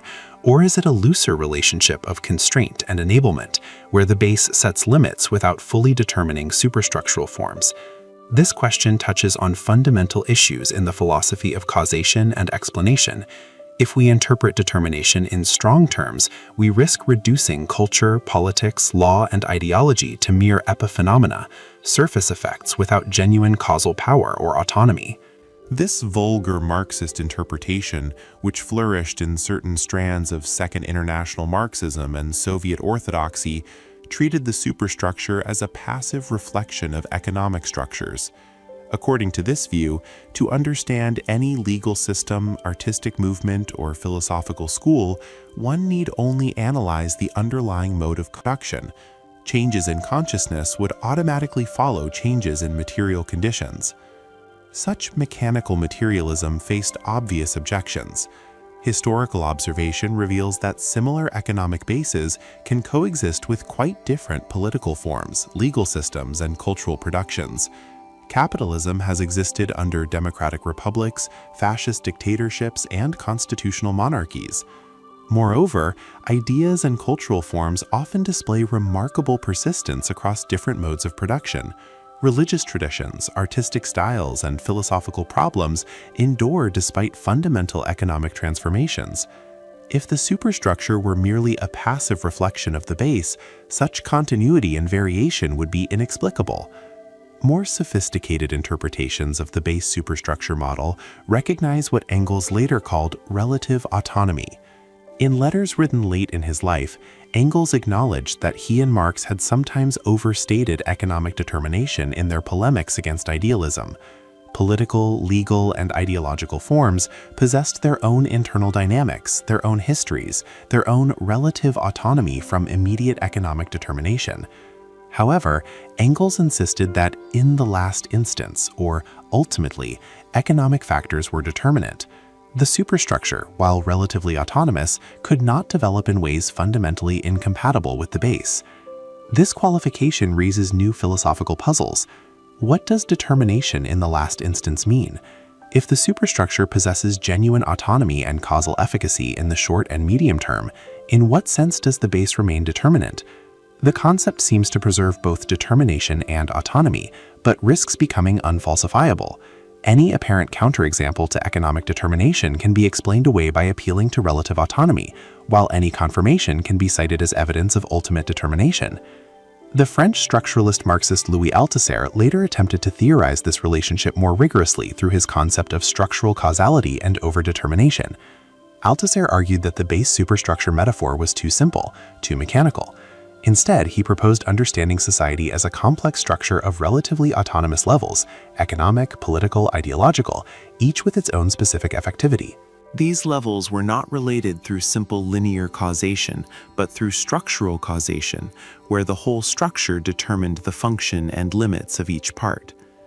Economic determination operated not as direct causation, but through setting the conditions under which other levels operated, and, crucially, through determining which level would be dominant in any given social formation. Althusser's reformulation preserved the Marxist commitment to economic determination while allowing for much greater complexity in analyzing actual historical societies. However, critics argued that his structuralism eliminated human agency altogether, replacing economic determinism with structural determinism. If individuals were merely bearers of structural positions, mere supports for objective relations, where was the space for political action, for revolutionary consciousness, for human freedom? The base superstructure model also raises questions about the ontological status of economic relations themselves. Marx insisted that the base consisted of relations of production, the social relations through which labor is organized and surplus is appropriated. But are these relations purely material, or do they themselves involve consciousness, ideology, and legitimation? The relationship between capitalist and worker is not simply a physical relationship, but involves rights, contracts, and normative expectations. Property relations, which are fundamental to the capitalist mode of production, are simultaneously legal relations, part of what Marx classified as the superstructure. This suggests that the distinction between base and superstructure may not be as clean as the architectural metaphor implies. Economic relations are already juridical and ideological. They cannot exist in pure material form. Does this mean that the superstructure is somehow contained within the base itself? Or does it mean that the base superstructure model must be understood not as describing two separate ontological levels, but rather as distinguishing between different analytical aspects of a unified social totality? Contemporary Marxist philosophers have grappled extensively with these problems. Some, like the analytical Marxist G.A. Cohen, have defended a sophisticated version of historical materialism as a theory about how productive forces drive historical change, with relations of production and superstructural forms adapting to facilitate or obstruct this development. Cohen argues that functional explanation, explaining social forms by their effects on maintaining or advancing productive capacity, can make sense of Marx's claims about determination without crude reductionism. Others have emphasized the reciprocal interaction between base and superstructure. Raymond Williams proposed replacing the vertical metaphor with concepts of dominant, residual, and emergent cultural forms, recognizing that at any historical moment, multiple cultural formations with different relationships to the mode of production coexist. Antonio Gramsci's concept of hegemony highlighted how ruling classes maintain power not simply through economic control, but through cultural and ideological leadership, making the struggle over consciousness and culture central to political conflict. The base superstructure model also has implications for understanding ideology, a concept central to Marx's critique of capitalism.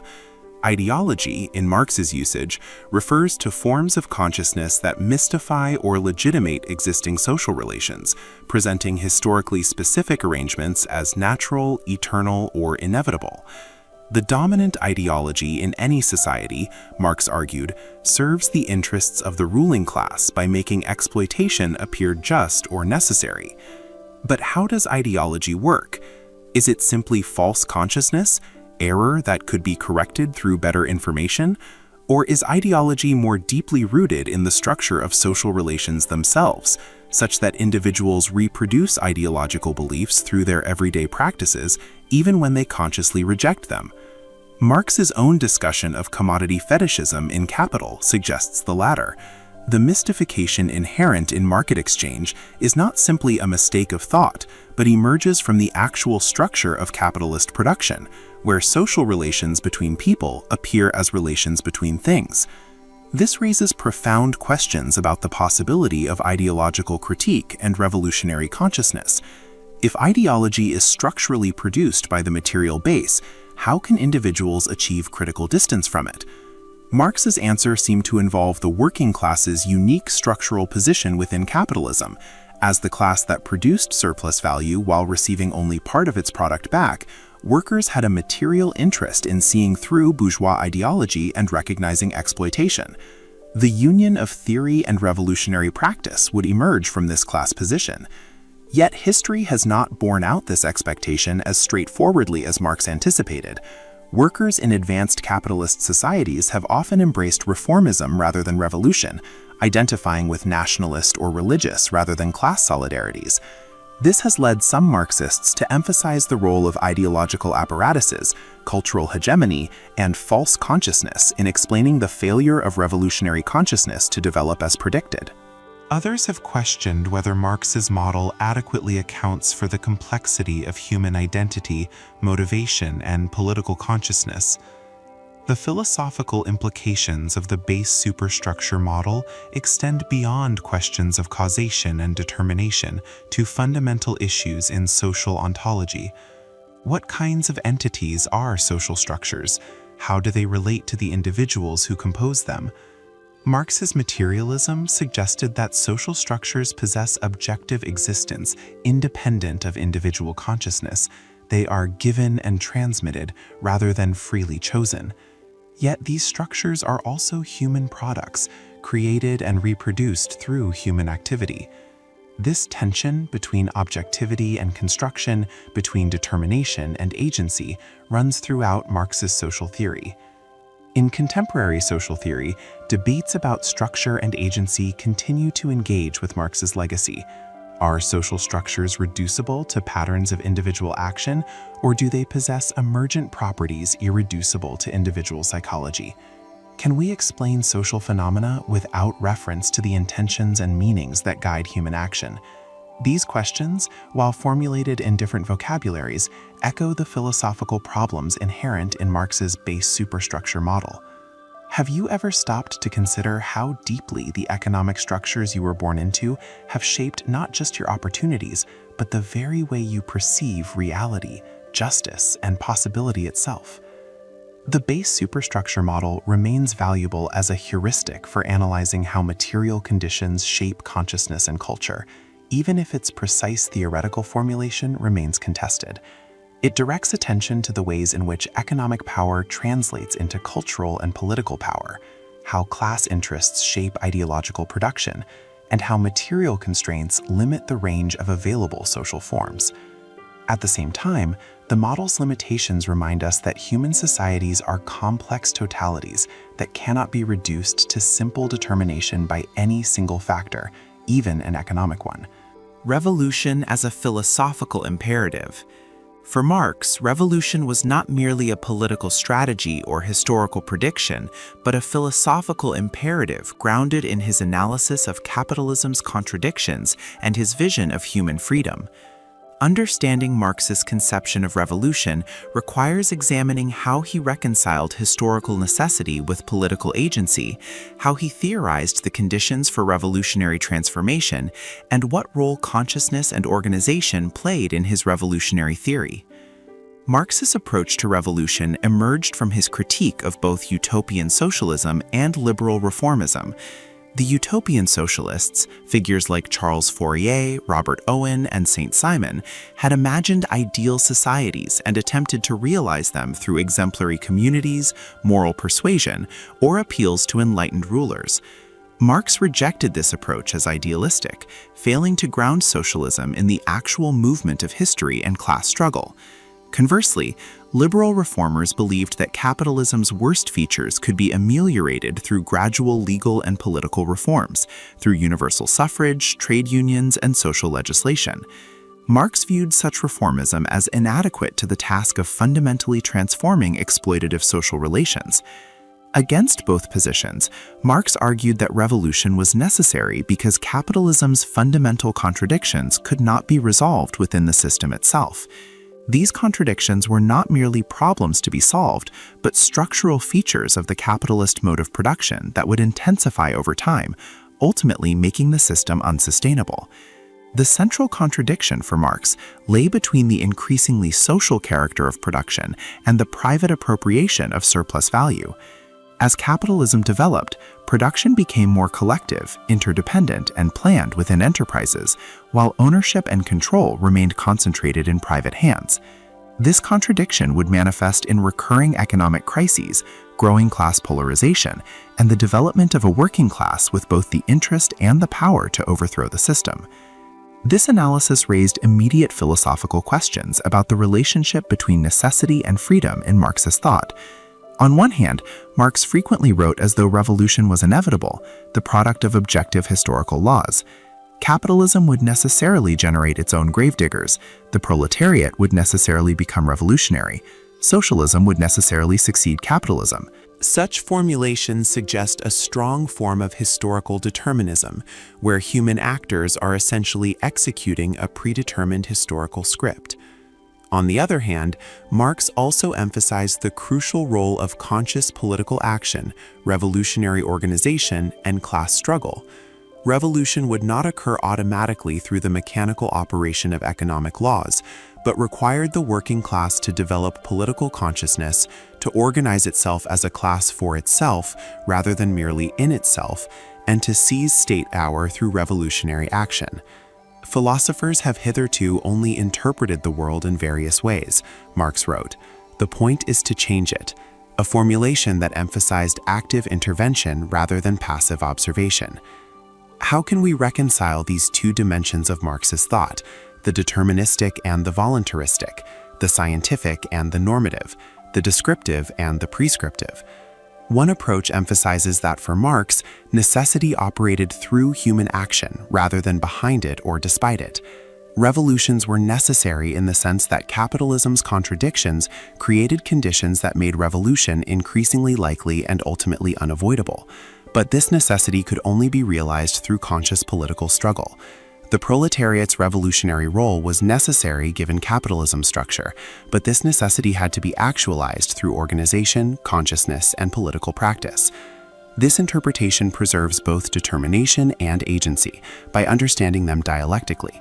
Human beings make history, but they do so under determinate conditions not of their choosing. These conditions constrain possibilities and create tendencies, but they do not eliminate choice or render action meaningless.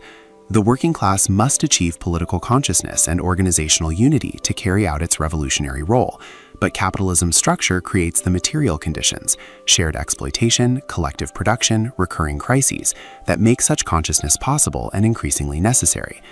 Marx's theory of revolutionary consciousness underwent significant development throughout his career.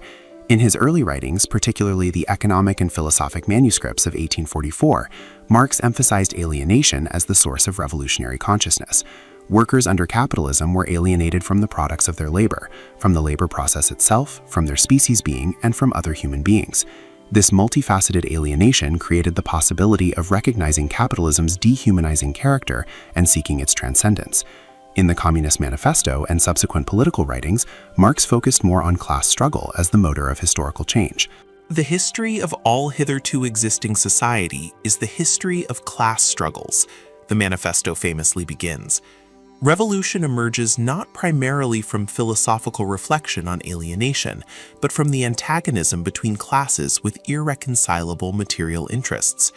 The bourgeoisie and proletariat stand in fundamental opposition, the former appropriating surplus value, the latter producing it, and this opposition must eventually culminate in open conflict. Marx's mature economic writings in Capital and the Grundrisse offered a more complex account grounded in the analysis of capitalism's internal contradictions. The tendency of the rate of profit to fall, the contradiction between use value and exchange value, the tension between capital's need to expand markets and its tendency toward overproduction. These structural features of capitalism created recurring crises that both undermined the system's stability and created opportunities for revolutionary transformation. Revolutionary consciousness would emerge not simply from moral outrage at injustice, but from the practical experience of capitalism's inability to maintain stable conditions for social reproduction. The role of the Communist Party or revolutionary organization in Marxist theory has been subject to diverse interpretations. Marx and Engels argued in the manifesto that communists distinguished themselves not as a separate sect, but as the most conscious and organized elements of the working class movement, those who understood the movement's general direction and international character. The party's role was to raise consciousness, clarify strategy, and provide leadership, but not to substitute itself for the self-activity of the working class. This formulation left considerable ambiguity about the relationship between party and class, between consciousness brought from without and consciousness emerging organically from working class experience. Later Marxists would develop quite different organizational theories based on competing interpretations of these texts.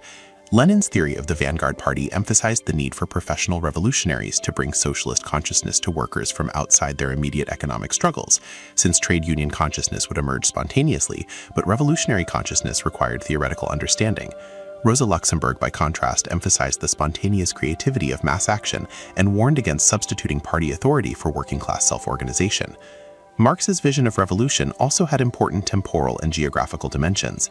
Initially, Marx and Engels expected proletarian revolution to occur first in the most advanced capitalist countries, England, France, Germany, where capitalism had developed most fully and the working class was most numerous and concentrated. However, later in his life, Marx considered whether revolution might occur first in more backward countries like Russia, where autocratic political conditions might trigger popular uprisings that could then spread to more advanced countries and receive support from proletarian movements there. This geographical question related to deeper theoretical issues about the relationship between economic development and revolutionary possibility. Did socialism require capitalism to have exhausted its progressive role and fully developed productive forces? Or could revolution occur in less developed countries that would then build socialist productive forces? Could backward countries skip stages of development? These questions would become crucial for 20th century revolutionary movements in the colonial and semi-colonial world, where Marxist theory had to be adapted to conditions quite different from the European capitalism Marx analyzed. The philosophical significance of revolution in Marx's thought extends beyond strategic questions to fundamental issues about the nature of freedom and self-determination. For Marx, genuine human freedom could not be achieved within capitalism, no matter how reformed.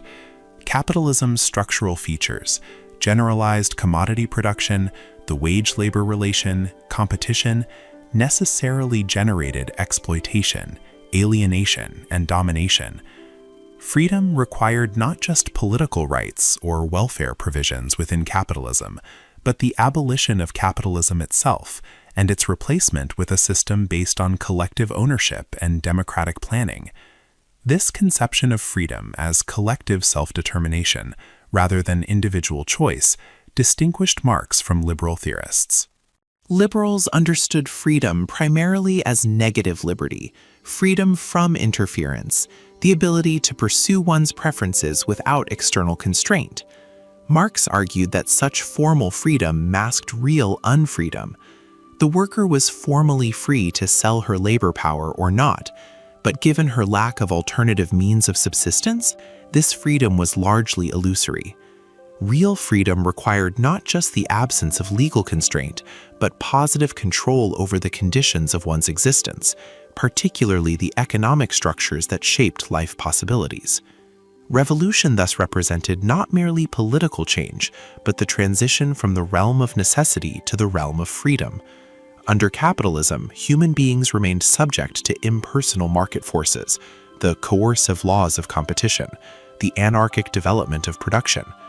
Socialism would replace this market anarchy with conscious social planning, allowing humanity to rationally organize production to meet human needs, rather than serve profit accumulation.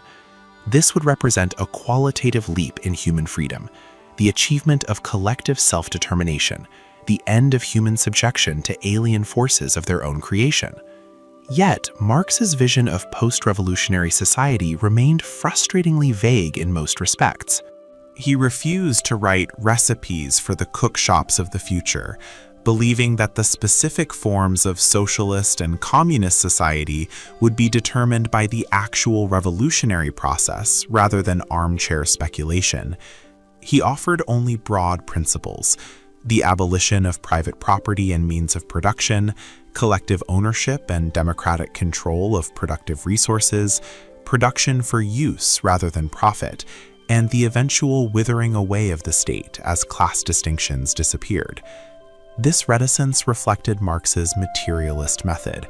Future social forms could not be deduced a priori, but would emerge from revolutionary practice. However, it also left crucial questions unanswered. How would planning be organized without recreating bureaucratic domination? How would individual initiative be preserved under collective ownership? How would conflicts over resource allocation be resolved without markets? What institutional forms would replace representative democracy under capitalism? These questions would haunt 20th century attempts to build socialist societies. Marx's theory of revolution also implied a philosophy of history as progressive development, albeit one quite different from Hegelian teleology. For Hegel, history was the progressive realization of freedom through spirit self-development. Marx secularized and materialized this vision, understanding history as progressing through increasingly advanced modes of production, each expanding human productive capacities while generating new contradictions. Capitalism represented a necessary stage in this development, creating unprecedented productive forces and socialized labor that would make socialism possible. Revolution would not negate this progress, but sublate it, preserving capitalism's productive achievements while abolishing its exploitative social relations. This progressive philosophy of history has been criticized from multiple directions. Postmodern critics argue that it imposes a false unity and directionality on the contingent diversity of historical development. Post-colonial theorists note its Eurocentrism, treating European historical development as universal and viewing non-European societies as backward or traditional. Ecological critics argue that treating productive development as inherently progressive ignores capitalism's environmental destruction and questions whether socialism requires continued growth rather than steady-state or degrowth economies. Despite these critiques, Marx's conception of revolution as philosophical imperative remains influential. It grounds politics in material analysis rather than moral argument alone, emphasizes structural transformation rather than gradual reform, and insists that human freedom requires collective control over social conditions rather than merely formal rights. Whether contemporary conditions still support Marx's revolutionary expectations, whether capitalism's contradictions are intensifying or being managed, whether the working class remains a revolutionary agent, whether alternatives to capitalism are viable, these remain live political and philosophical questions. The philosophical legacy of Marx in contemporary thought. Marx's philosophical legacy extends far beyond academic Marxism to shape contemporary debates across political philosophy, social theory, cultural studies, economics, and critical theory. Understanding this legacy requires tracing both orthodox continuities and creative departures, examining how Marx's categories and methods have been adapted, challenged, and transformed by changing historical conditions and theoretical innovations.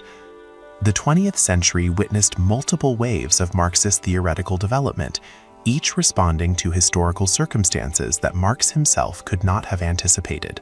The failure of revolution to occur in advanced capitalist countries, as Marx predicted, the persistence of capitalism through repeated crises, the rise of fascism, the establishment and eventual collapse of Soviet socialism, decolonization movements, the expansion of consumer society, the transformation of labor under post-Fordism, and the current phase of financialized global capitalism all required theoretical innovation beyond Marx's original framework.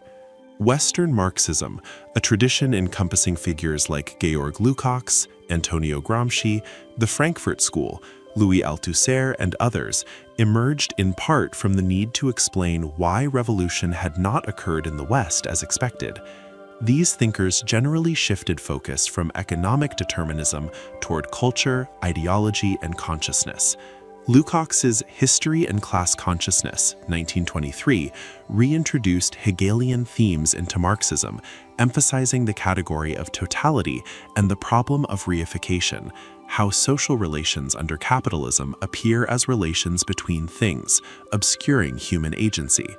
Lukács argued that the proletariat's revolutionary role derived from its unique position to grasp the social totality and recognize itself as both subject and object of history. Gramsci's concept of hegemony profoundly influenced subsequent Marxist thought. Writing from a fascist prison, Gramsci analyzed how ruling classes maintained power not simply through coercion, but through cultural and ideological leadership, through civil society institutions like schools, churches, media, and cultural organizations that secured consent for the existing order. Revolution, therefore, required not just seizing state power, but building counter-hegemonic culture and winning ideological leadership, a war of position rather than simply a war of maneuver. This analysis made culture and ideology central to political struggle, rather than mere epiphenomena of economic structures. The Frankfurt School, including Max Horkheimer, Theodor Adorno, Herbert Marcuse, and later Jürgen Habermas, developed critical theory as a Marxist-inspired but increasingly autonomous tradition. These thinkers grappled with the rise of fascism, the failure of working-class revolution, and the integration of workers into consumer capitalism. Adorno and Horkheimer's Dialectic of Enlightenment offered a dark vision of instrumental reason and domination running throughout Western civilization, not just capitalism. Marcuse's One-Dimensional Man analyzed how advanced capitalism created false needs and absorbed opposition, making revolutionary consciousness increasingly difficult. While maintaining critical distance from capitalism, these thinkers often abandoned Marx's confidence in the proletariat as revolutionary agent and his faith in historical progress. Structuralist Marxism, particularly Louis Althusser's work, attempted to rescue historical materialism as a rigorous science by purging it of Hegelian and humanist elements. Althusser argued for an epistemological break between the young humanist Marx and the mature scientific Marx. He reconceptualized ideology not as false consciousness, but as material practices and institutional structures, ideological state apparatuses, that interpolated individuals as subjects. While influential, Althusserian structuralism faced criticism for its anti-humanism, its theoretical obscurity, and its potential elimination of human agency entirely. Analytical Marxism emerged in the 1980s as a quite different theoretical current, applying tools from analytical philosophy and rational choice theory to Marxist questions. Figures like G.A. Cohen, John Romer, John Elster, and Eric Olin Wright sought to reconstruct historical materialism with greater analytical rigor, abandoning Hegelian dialectics and emphasizing micro-foundations and methodological individualism. Cohen defended a functional explanation of historical materialism, Romer offered a game-theoretical account of exploitation, and Wright developed more sophisticated models of class structure in contemporary capitalism. Critics argued that analytical Marxism lost touch with Marx's dialectical method and critical spirit, becoming academic rather than political. Postmodern and post-structuralist theorists engaged Marx's legacy while questioning many of its foundations. Michel Foucault's genealogical method traced power relations through discourse, knowledge, and institutional practices in ways that both complemented and competed with Marxist analysis. Foucault criticized Marxism for economic reductionism and for the repressive features of actually existing socialism, yet his concept of power knowledge intersected with Marxist concerns about ideology and domination.